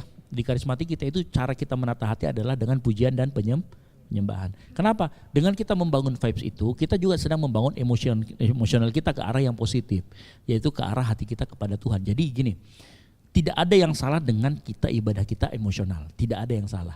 Sepanjang tertuju kepada Tuhan. Kecuali kalau kita emosionalnya, tapi kita cuma sekedar mau lompat-lompat kayak di diskotik, itu yang salah. Tapi seandainya bayangkan kalau kita lompat-lompat tapi arah hati kita ke Tuhan, that's right. Nah sama sebenarnya begini ya, sama seperti teman-teman kita yang di Katolik, Nova Katolik dulu ya. Orang pakai patung Bunda Maria, kita nggak boleh bilangin orang itu menyembah berhala loh. Karena itu adalah sarana dan media dia untuk menata hati dia kepada Tuhan. Iya. Karena ada biasa patung Tuhan Yesus dengan salibnya, dengan minggu salib. Terus teman-teman kita yang Katolik berdoa di depan situ. Itu adalah sarana dia untuk menata hati. Sama kayak kita sarananya tidak pakai patung tapi pakai musik dan musik yang keras dan lirik yang bagus. Apa bedanya kita dengan mereka? Kalau kita berarti kita sebenarnya kalau kita menganggap itu berhala, mau kita juga musik juga kita jadikan berhala. Makanya jangan suka menghakimi orang. Semakin kamu kenal Tuhan, kamu nggak akan gampang menghakimi orang. Serius. That's why makanya saya bilang, makanya kita harus berpikirnya itu jangan terlalu tertutup. Ini sesat. Kalau saya sih bilang oke. Kalau teman-teman Katolik begitu cara menata hatinya. Tapi teman-teman kita yang di Gator, mereka lebih suka lagu-lagu himne.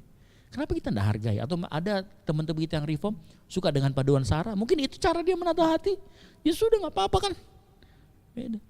Boleh-boleh aja kan. Buat kita yang di karismatik Pentakosta karena kita suka dengan lirik yang bagus, musik yang keras, ya sudah. Sepanjang kamu bisa menata hati kepada Tuhan tidak ada masalah. Nah kita kembali lagi ya. Jadi proses menata hati itu bisa dengan berbagai macam sarana atau media. Tetapi intinya adalah bagaimana sebelum kita masuk menghadap Tuhan, arah hati kita, untuk kita bisa merasakan hadirat Tuhan adalah arah hati kita dulu. Nah arah hati kita ini akan menentukan bagaimana permintaan kita, bagaimana permohonan kita, itu akan menentukan semuanya. Seperti itu. Nah, jangan sampai itu tadi kita kemudian burn out. Setelah burn out kita mulai apa? Kita mulai menyalahkan keadaan. Kita mulai misal pertama yang tadi apa? Playing victim. Lalu kemudian iri hati dengan orang lain. Sudah iri hati kita manipulasi Tuhan. Sudah manipulasi Tuhan sudah pasti tidak mungkin dapat apa yang diinginkan. Mulai nyalahkan keadaan. Itu sudah. Dia akan jadi siklus itu. Dia akan jadi siklus. Makanya penting sekali kita untuk kemudian kita mencoba mengarahkan hati kita sama Tuhan. Gitu. Nah pertanyaannya sekarang begini loh. Apa yang membuat seringkali kita sulit untuk mengarahkan hati kita kepada Tuhan? Apa? Silakan. Apa? Cuma mau jawab aja. Apa yang membuat kita sulit mengarahkan hati kita kepada Tuhan? Oke, thank you Pastor. Apa pemain musiknya jelek? Enggak Pastor. Oh bukan ya. Enggak. Waktu itu pengalaman ya, beberapa minggu yang lalu atau 1 bulan yang lalu waktu worship leader. Iya. Tapi enggak Kak, bukan itu sih. Ada saya tandain ini cewek sih Pastor. Itu mereka kayak bajunya agak seksi begitu. Nah itu sih, dan itu harus jaga hati memang Pastor waktu itu. Dan dia duduk di depan waktu itu. Iya. Paham. Bisa Cewek di depan waktu itu. Karena sorry Pastor, ada beberapa yang kayak pakainya tuh ibaratnya tuh kayak bukan kurang layak sih, enggak cocok pada tempatnya begitu. Itu sih yang mengganggu gue juga. Iya, tidak sesuai konteks itu sebenarnya mengganggu sih kita pelayan Tuhan, apalagi pelayan musik juga ya. Oke.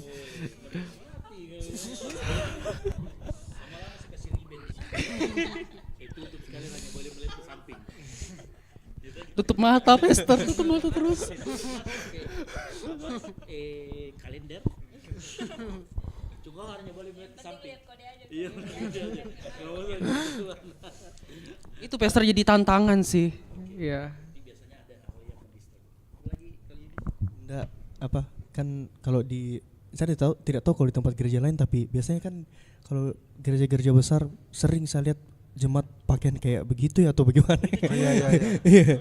Apalagi kayak maksudnya kayak gereja-gereja besar di Makassar, apalagi yang jemaatnya ya banyak yang mata sipit.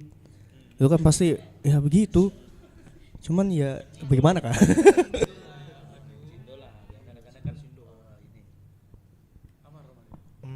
Kalau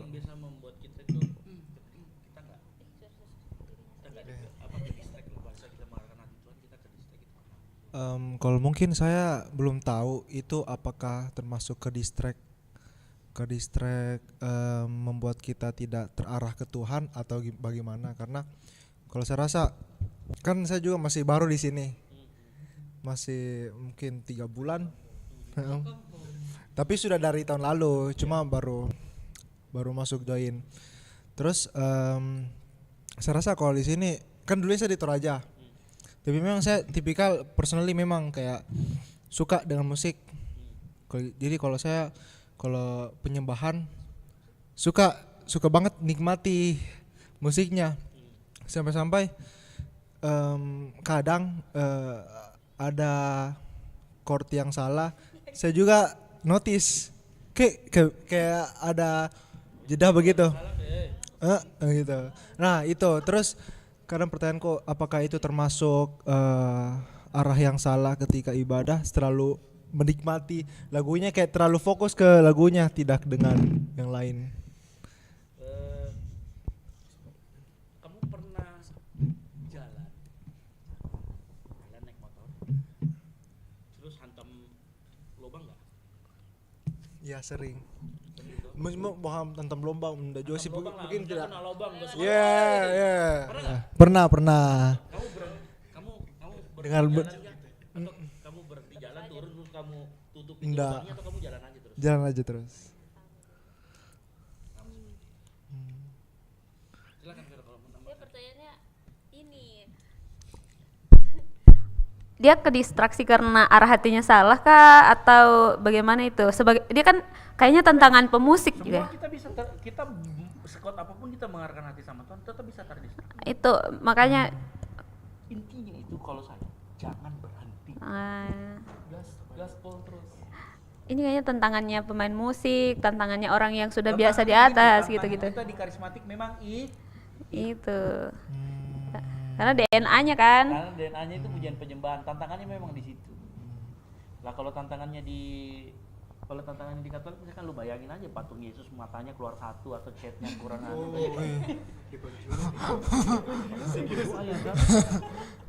kenapa rambutnya Tuhan Yesus Pirang. oh. Jadi tidak fokus gitu. Nggak sih nggak fokus kan?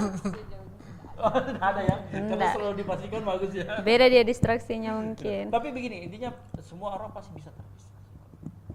Semua orang bisa.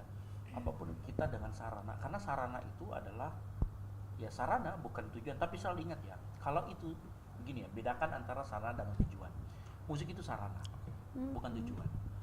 Kapan kamu jadikan dia tujuan, pasti kamu berhenti. Ya. Karena orang hanya akan berhenti di tujuan. Makanya tadi saya tanya, waktu kamu kena lubang, kamu berhenti atau lanjut? Lanjut. Harusnya lanjut. It's okay, kamu terdistraksi, tapi kamu harus lanjutkan. Ya kan nggak mungkin, makanya tadi saya bilang, atau kamu berhenti di situ toh? Ah ini saya ambil batu dulu saya itu. Ngambek Amankan dulu. Iya. atau ngambek di situ ya. Kenapa ada lubang? Kalau kamu punya savior kompleks yang ingin menyelamatkan semua orang ya kan gitu, kamu berhenti dan perbaiki. Tapi kan bukan itu poinnya. Intinya poinnya adalah pada saat kamu ke distraksi seperti itu, apakah kamu lanjut atau berhenti? Harusnya buat saya lanjutkan. Kita tahu chordnya salah, it's okay. Lanjut. Iya. Kecuali geladi, Mbah. Mau gini loh. Bagus. Sebagus apapun arah hati kita tetap ada yang bisa diset kok. Nggak usah gitulah. Nggak usah gitu, kita lagi ujian penyembahan sama Tuhan, tiba-tiba kita teringat sama mantan. Bisa loh nangisnya beda. Ya. Beda penyebab nangisnya gitu loh, ngerti nggak maksud itu? Betul nggak? Bah. Loh iya. Lagi penyembahan dan Nangisnya pikirannya di berbeda luar. loh. Benar nggak? Iya. Orang gitu, oh haleluya Tuhan Yesus.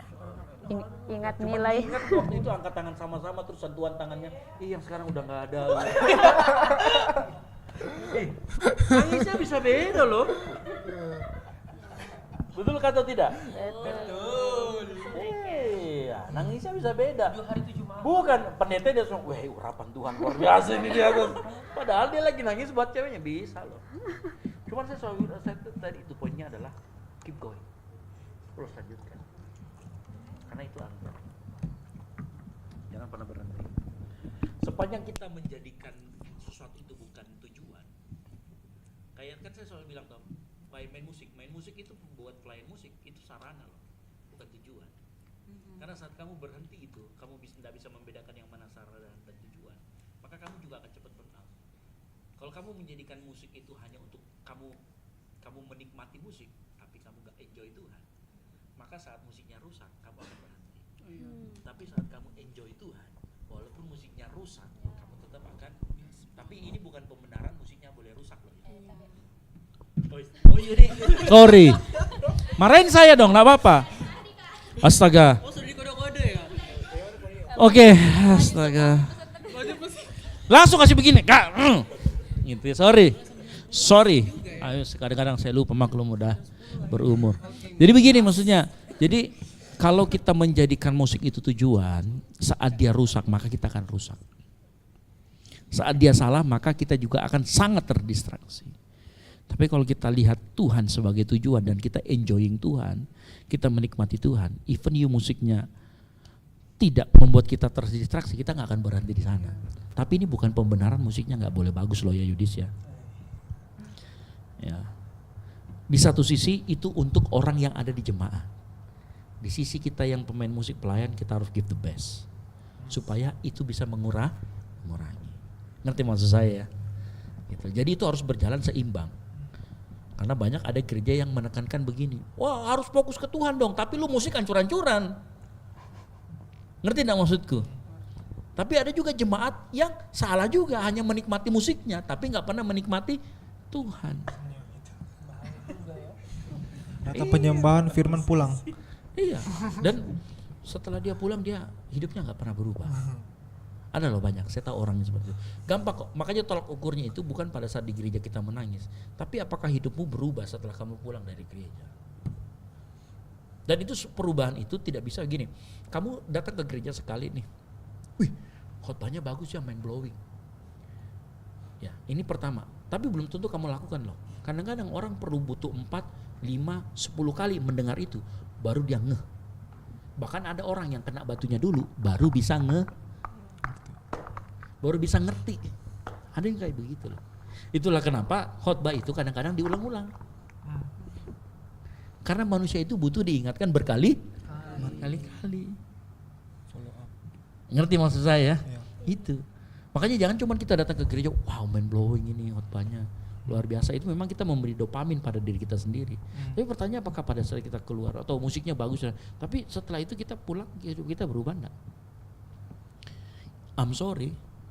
Ya, kalau hidup kita nggak berubah, berarti tujuan kita mungkin juga salah, gitu ya.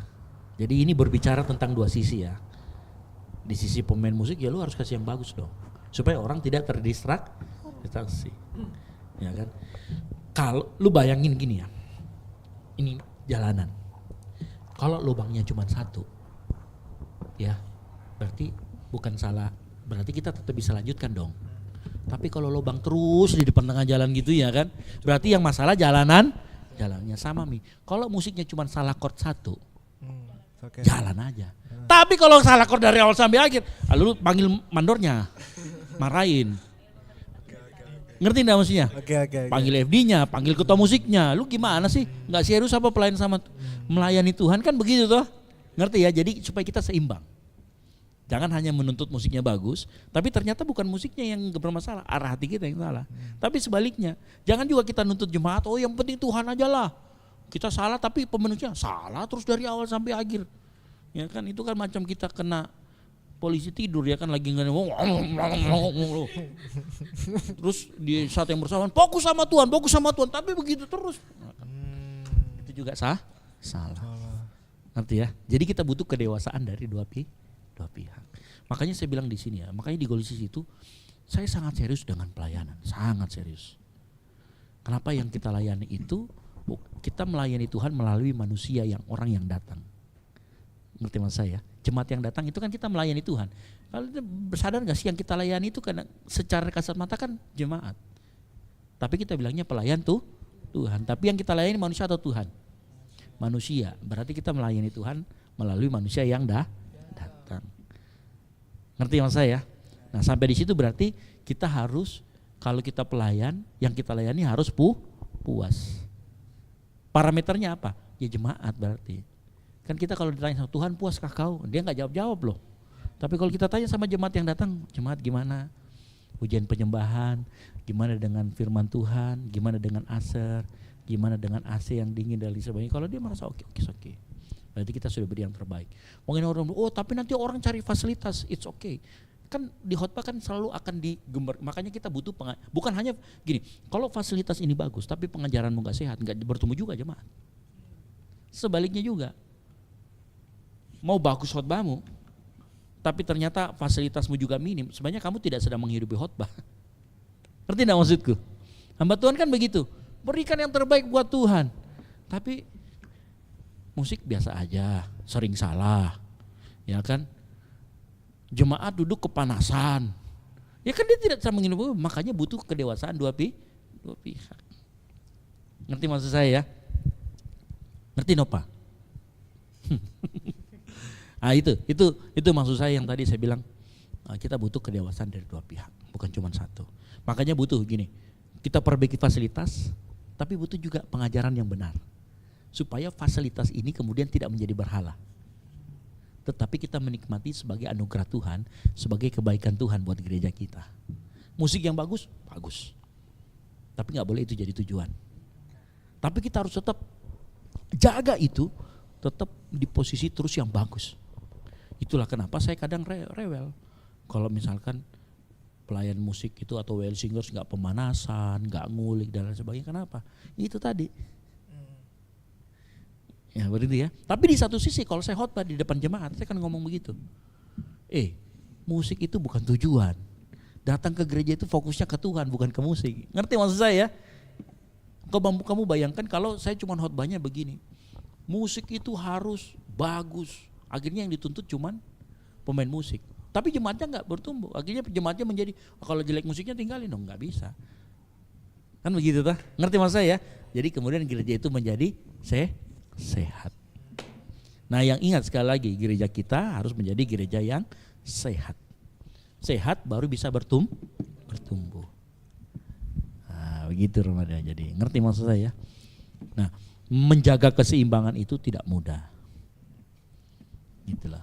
Nah itu menjaga itu yang nggak mudah. Gitulah. Kadang sampai detik ini pun kadang-kadang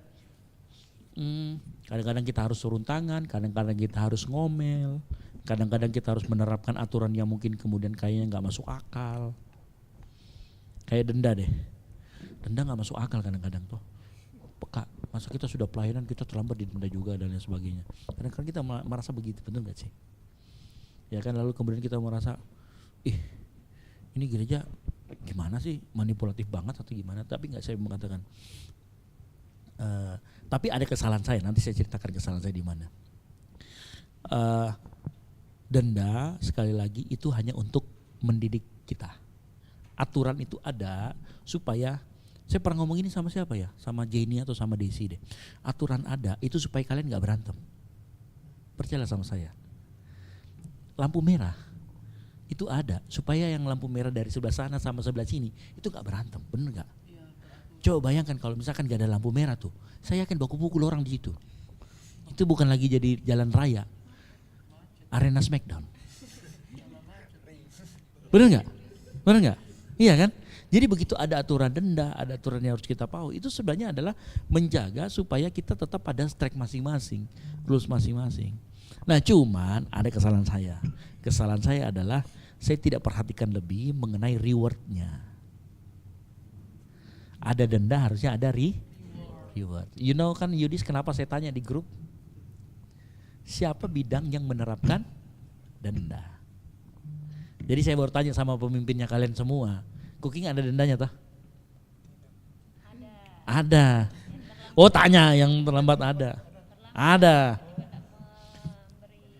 Kalau nggak salah yang tiba-tiba nggak memberi informasi deh. Kalau terlambat juga ada. Nah itu baca nanti. Nah saya baru minta sama leader-leadernya, kita akan mulai terapkan. Ini spill ya. Kita mulai depan bulan terapkan bahwa setiap bulan akan dipilih satu pelayan Tuhan yang the best, terbaik di setiap bidang. Apa parameternya? Tidak pernah terlambat, tidak pernah minta ganti, ya kan? Lalu kemudian apa lagi? Nggak ada lagi, Vero? Ya, pokoknya ada parameternya, ada nanti itu dipilih setiap bulan dan kita isikan dananya atau OVO-nya atau dan sebagainya. Tapi satu bidang satu, setiap bulan satu bidang satu. Supaya begini juga nih, kalau dia kena denda, Walaupun satu kali dia kena denda, langsung potong aja, sisanya kasih. Kalau dia kena denda enggak mungkin dia menang reward. Bisa. Yang lainnya lebih jelek dari dia. Yang lainnya lebih jelek dari dia. Oh, dari Iya. Semuanya misalnya gini, semuanya kena denda nih, tapi dia yang paling sedikit. Nah, gitu loh. berarti kan enggak mungkin. Pasti cuma satu-satu yang kayak kena denda gitu. Per bulan itu ya. Iya dong. Berarti kalau jadwalnya cuma satu kali itu bagaimana itu? Apanya? Jadwal mainannya. Enggak, begini bukan. Misalnya asar Pak, misalnya cuma sebulan satu kali begitu. Asar, ikan bukan cuman di asar. Masih banyak pelayan yang lain biasanya. Jadi semua bidang, ngerti ya maksudnya? Satu bidang itu satu orang sendiri-sendiri. Gitulah. Diakumulasi nanti. Nah gitu. Tapi kan itu kan bukan cuman itu, nanti Supaya banyak rewardnya. iya. Ya, nanti kita kasih voucher, kasih apa aja. Sama juga kan dress code kan, walaupun diumumkan dress code kan begitu. Kita kasih the best dress code. Tapi begini, buat bidang yang tidak memberlakukan denda, enggak ada. Pasti langsung ada dibuat denda.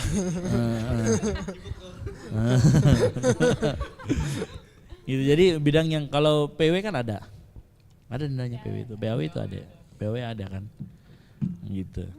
Nah kalau dia itu, jadi supaya kita berimbang di situ, kayak gitu. Tapi ya ini kembali lagi tadi pembahasannya ya. Pelayanan. Ya distract. Jadi gitu. Tapi hati-hati juga nih, ini sistem reward dan punishment, ingat ya, reward itu bonus, bukan tujuan. Gitu ya, jangan sampai bergeser.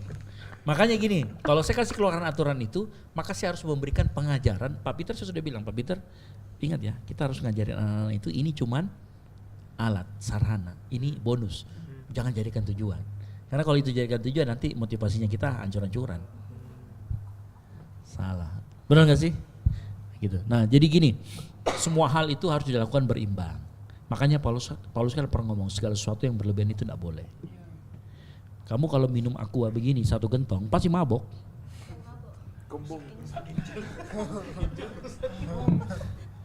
Ya salah satunya ginjal rusak. Tapi kalau minum aqua begini satu gentong ya tetap aja kan. Masa jadi segala sesuatu yang berlebihan lah yang tidak boleh. Oke? Begitu. Ngerti ya maksudnya terdistract dan apa ya? Jadi kalau Romario datang ke gereja ya cari Tuhan. Ya arahkan hati sama Tuhan. Tetap terganggu sama musik, tetap. Tapi jalan terus. Nah, itu kan kalau kita datang ke gereja tuh Kak. Nah, terus kalau misalnya kita di rumah gimana tuh?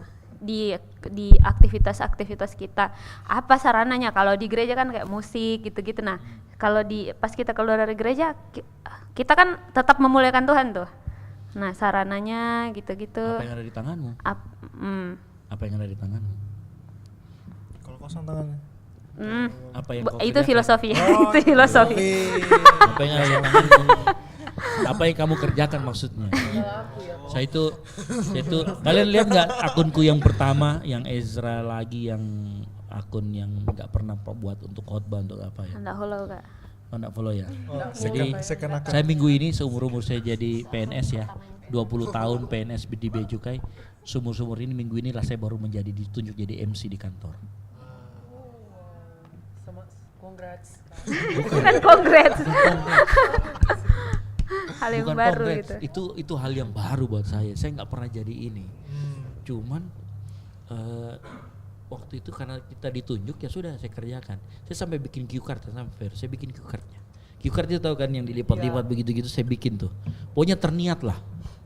Cariin pantun yang sesuai dengan Piala Dunia. Cariin terniat. Nah dengan cara seperti itu, tahu nggak?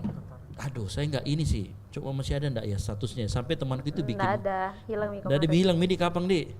Oh iya hilang mi. Saya Sampai temanku itu, ini. Mungkin masih. Oh, ya.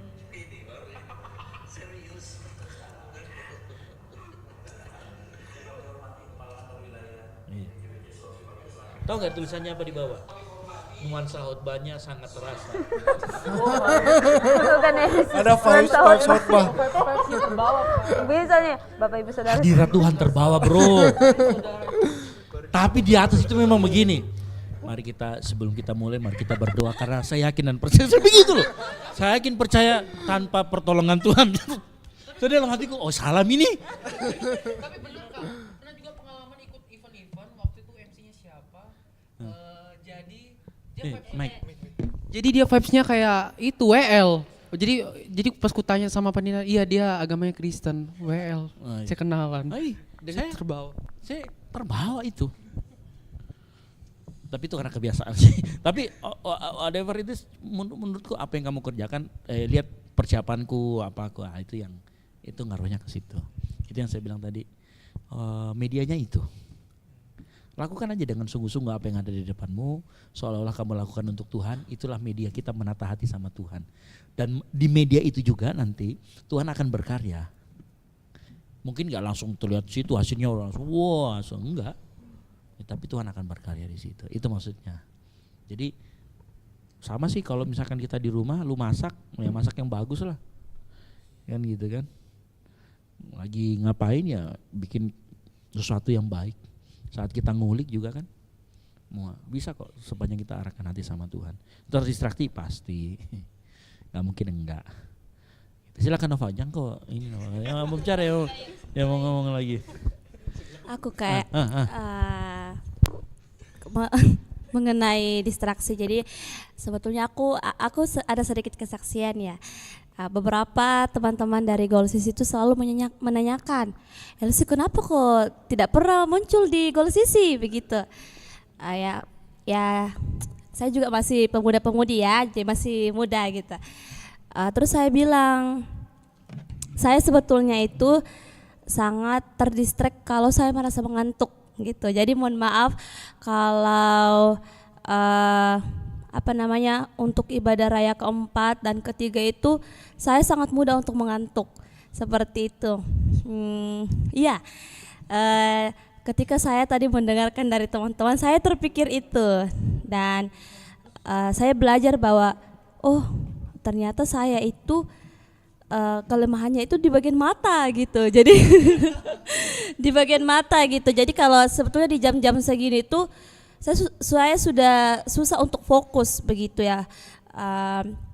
Karena ketika saya tahu bahwa saya lemah di bagian ini, saya mudah terdistract dengan ngantuk saya dan sebagainya. Karena jujur saja kalau misalnya saya mungkin ikut ibadah raya 4 itu, ya mungkin yang khotbah di atas saya mungkin awal-awalnya saya akan dengarkan gitu. Tapi mungkin di pertengahan hingga akhir mungkin saya sudah begini gitu. Dan saya pernah mengantisipasi itu membawa permen dan sebagainya, tetapi tidak mempan seperti itu. Saking ngantuknya gitu. Ya jadi lebih nggak ngantuk di ibadah raya ke? Satu.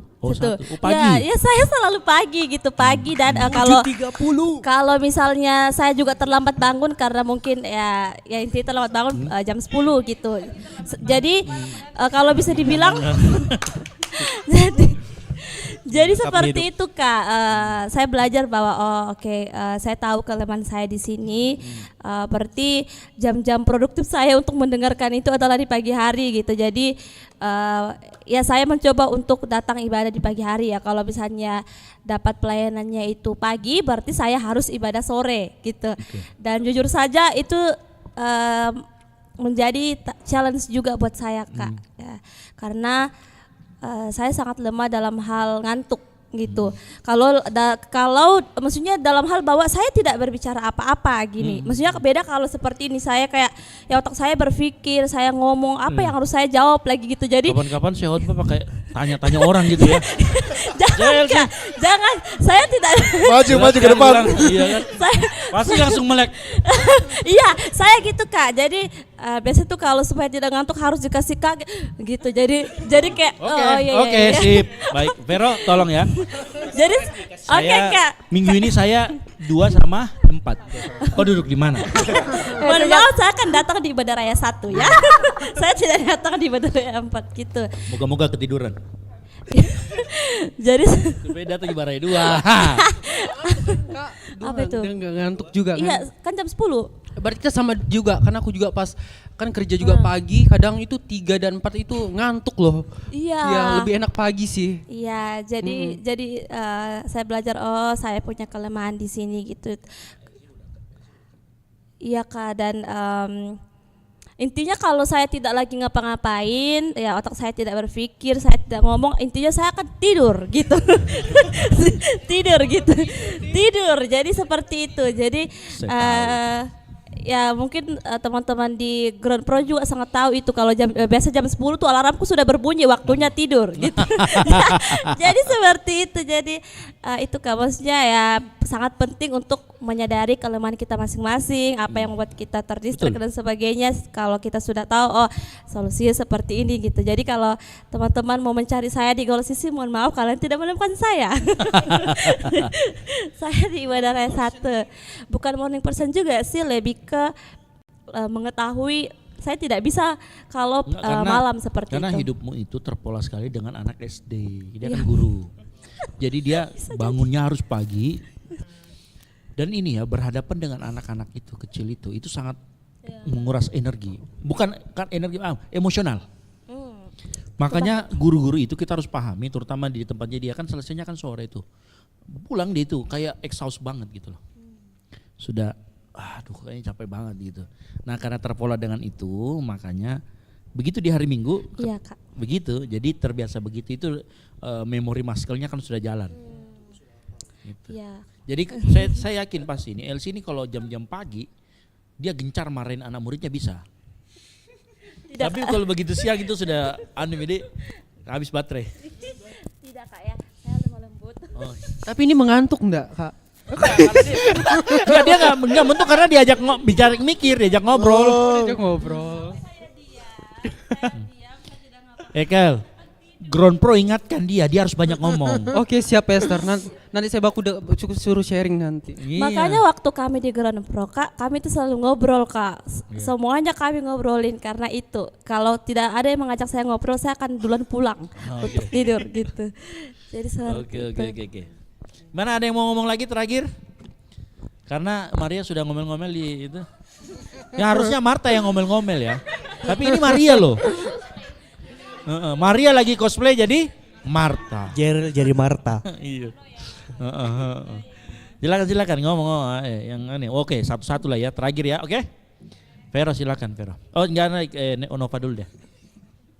Enggak, dari pembicaraan kita apa yang bisa kira-kira yang buat iya buat. Kalau bertanya, Saya tanyain satu-satu 100 orang ya, pulangnya kita jawab. kalau saya yang memberikan pertanyaan boleh? Apa itu? Dia mau kasih pertanyaan, oke, cepat. Kan gini, saya mau bertanya soal yang playing victim tadi. Ya, playing victim, oke. Ya. Saya kan punya teman yang kayak punya sifat begitu, yang maksudnya dia punya sifat itu ke saya. Oke. Ya, saya mau bertanya, bagaimana cara saya menanggapinya? Karena bahkan setiap hari dia begitu kayak membandingkan dirinya dengan saya. Saya kayak di atas sedikit saja dia pasti cap bilang, ih kok begini. Saya dikasih kerjaan biar kerjaan mungkin bagi dia berat, tapi saya kayak ambil kerjalah Bapak juga, itu kerjaan kita, itu sudah kewajiban kita. Tapi dia nanti itu tanggapinya, ih kok Bintar bisa kok, tapi siakan dia memuji tapi dengan nada yang Saya mau bertanya, gimana cara saya menanggapi itu? Gak usah ditanggapin. Ya saya tanggapi, tapi kadang juga saya berpikir semakin saya diami semakin dia menjadi-jadi. Bawa ke gol sisi. Saya mau bawa gol sisi. Bawa ke gol sisi. Tapi dia muslim. Enggak, dia mama gitu. The power of mama. Tapi begini ya, buat saya itu. Tapi kalau saya dari pancaran energimu nih asik. Dari inimu. Kalau menurutku Tuhan kasih dia di dekatmu untuk kamu bisa terus tidak seperti dia. Semua punya makna.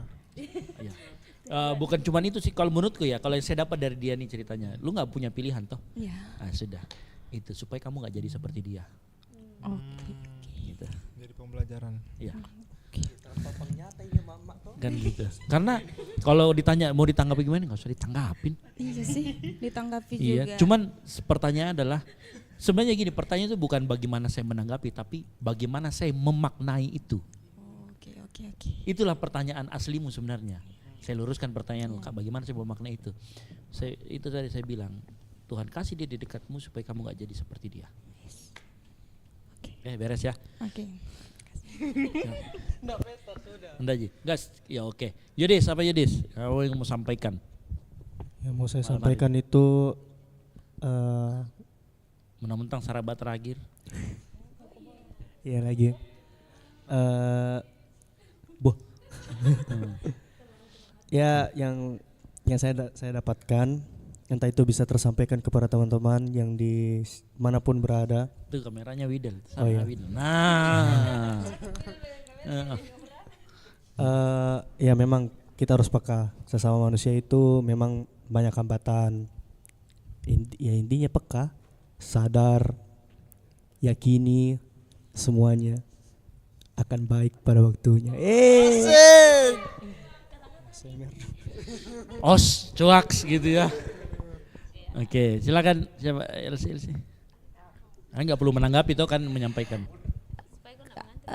Apa ini di Jadi supaya kau nggak mengantuk. Oke. Las mau pertanyaan mau pernyataan silakan apa yang kemudian dari pembicaraan kita kayaknya yang paling menarik ini buat saya ini ya tadi nih. Yang masalah mengantuk. Terus bukan dari awal dong. Ingatnya mengantuk aja ini. Oke Kak. Yang intinya ya apapun yang terjadi itu serahkan sama-sama Tuhan gitu.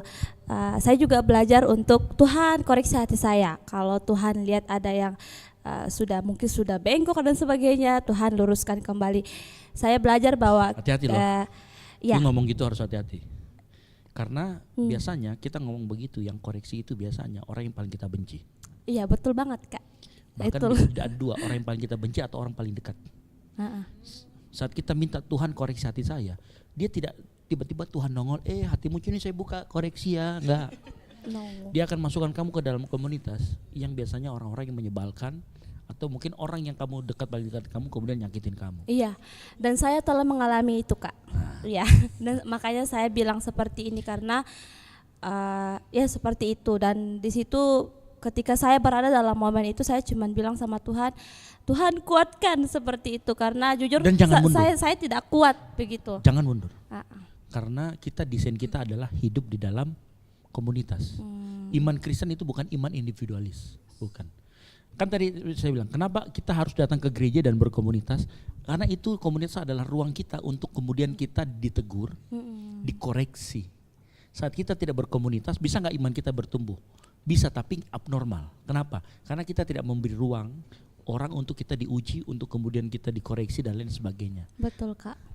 Ya, ya dari situ, maksudnya ya saya mencemplungkan diri saya ke dalam komunitas itu dan betul saya digesek seperti itu.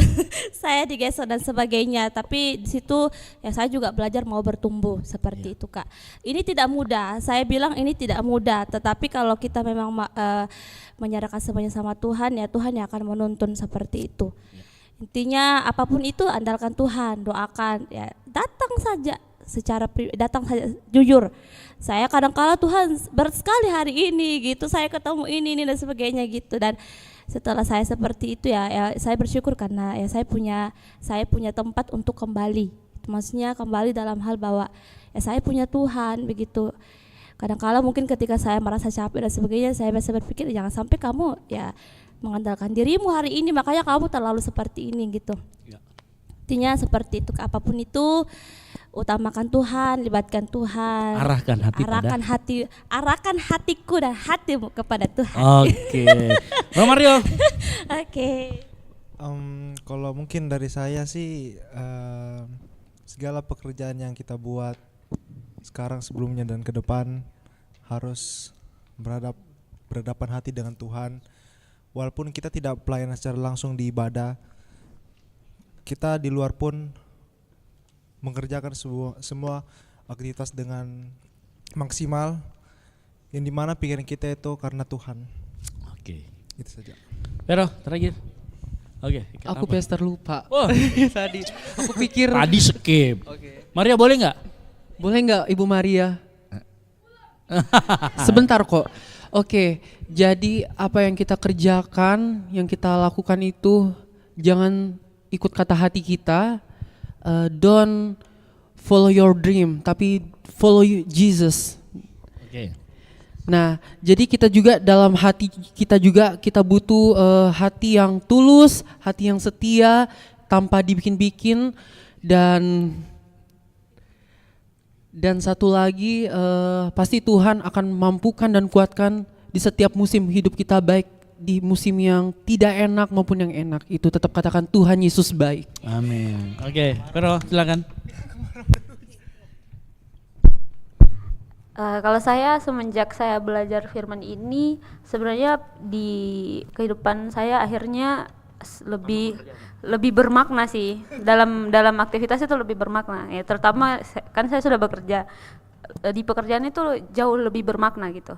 Dalam aktivitas sehari-hari saya kemudian di pikiranku langsung bertanya terus, ini yang saya lakukan ini memuliakan Tuhan enggak ya gitu. Di dalam setiap keputusan saya ini ujung-ujungnya kemana, itu ke saya kan nanti, kayak misalnya tadi saya menegur orang, ini supaya saya terlihat keren kah, atau supaya saya terlihat hebat kah, atau ini supaya nanti ada perubahan yang lebih baik gitu di kemajuan di dalam perusahaan itu.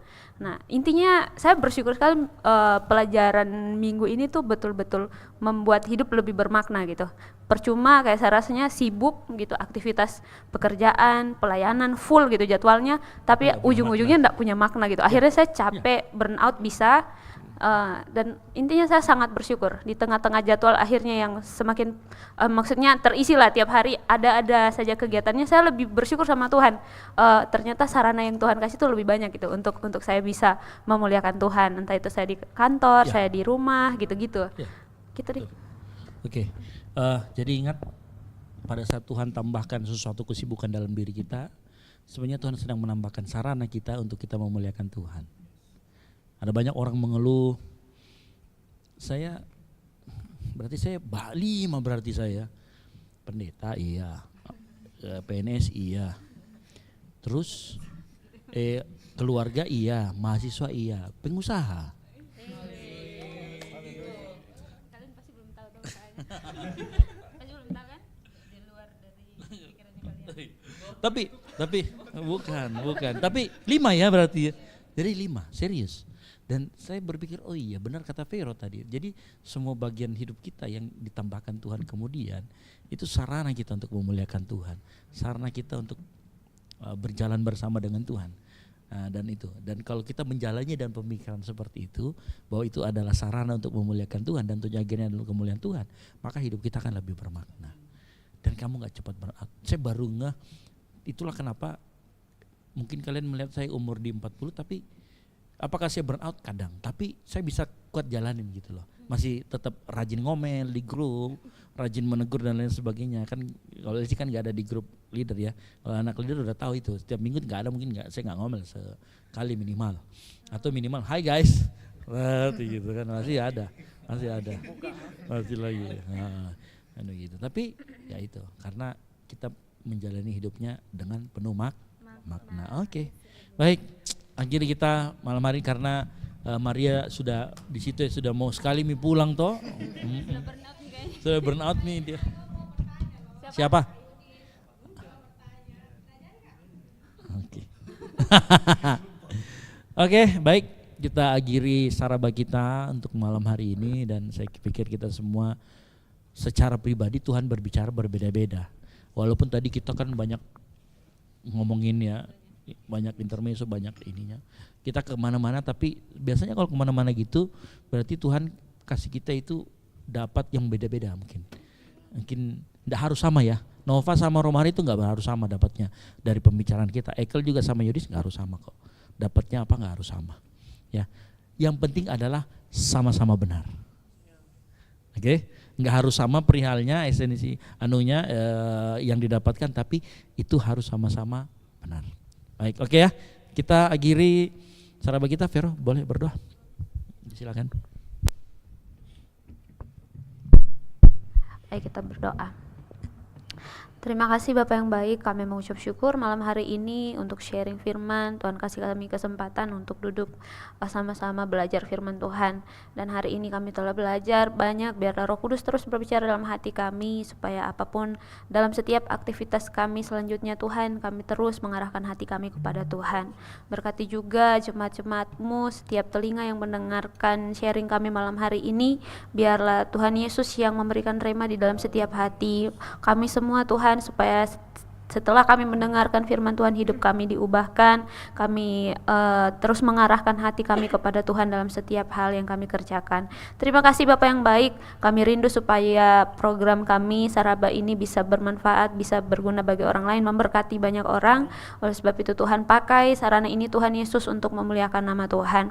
Berkati juga anak-anak-Mu yang ambil bagian pelayanan malam hari ini Tuhan, kami yang ada di tempat ini Tuhan, teman-teman pelayan multimedia juga Tuhan memberkati, biar semua yang kami gunakan ini kembali hanya tertuju kepada Tuhan dan memuliakan nama Tuhan.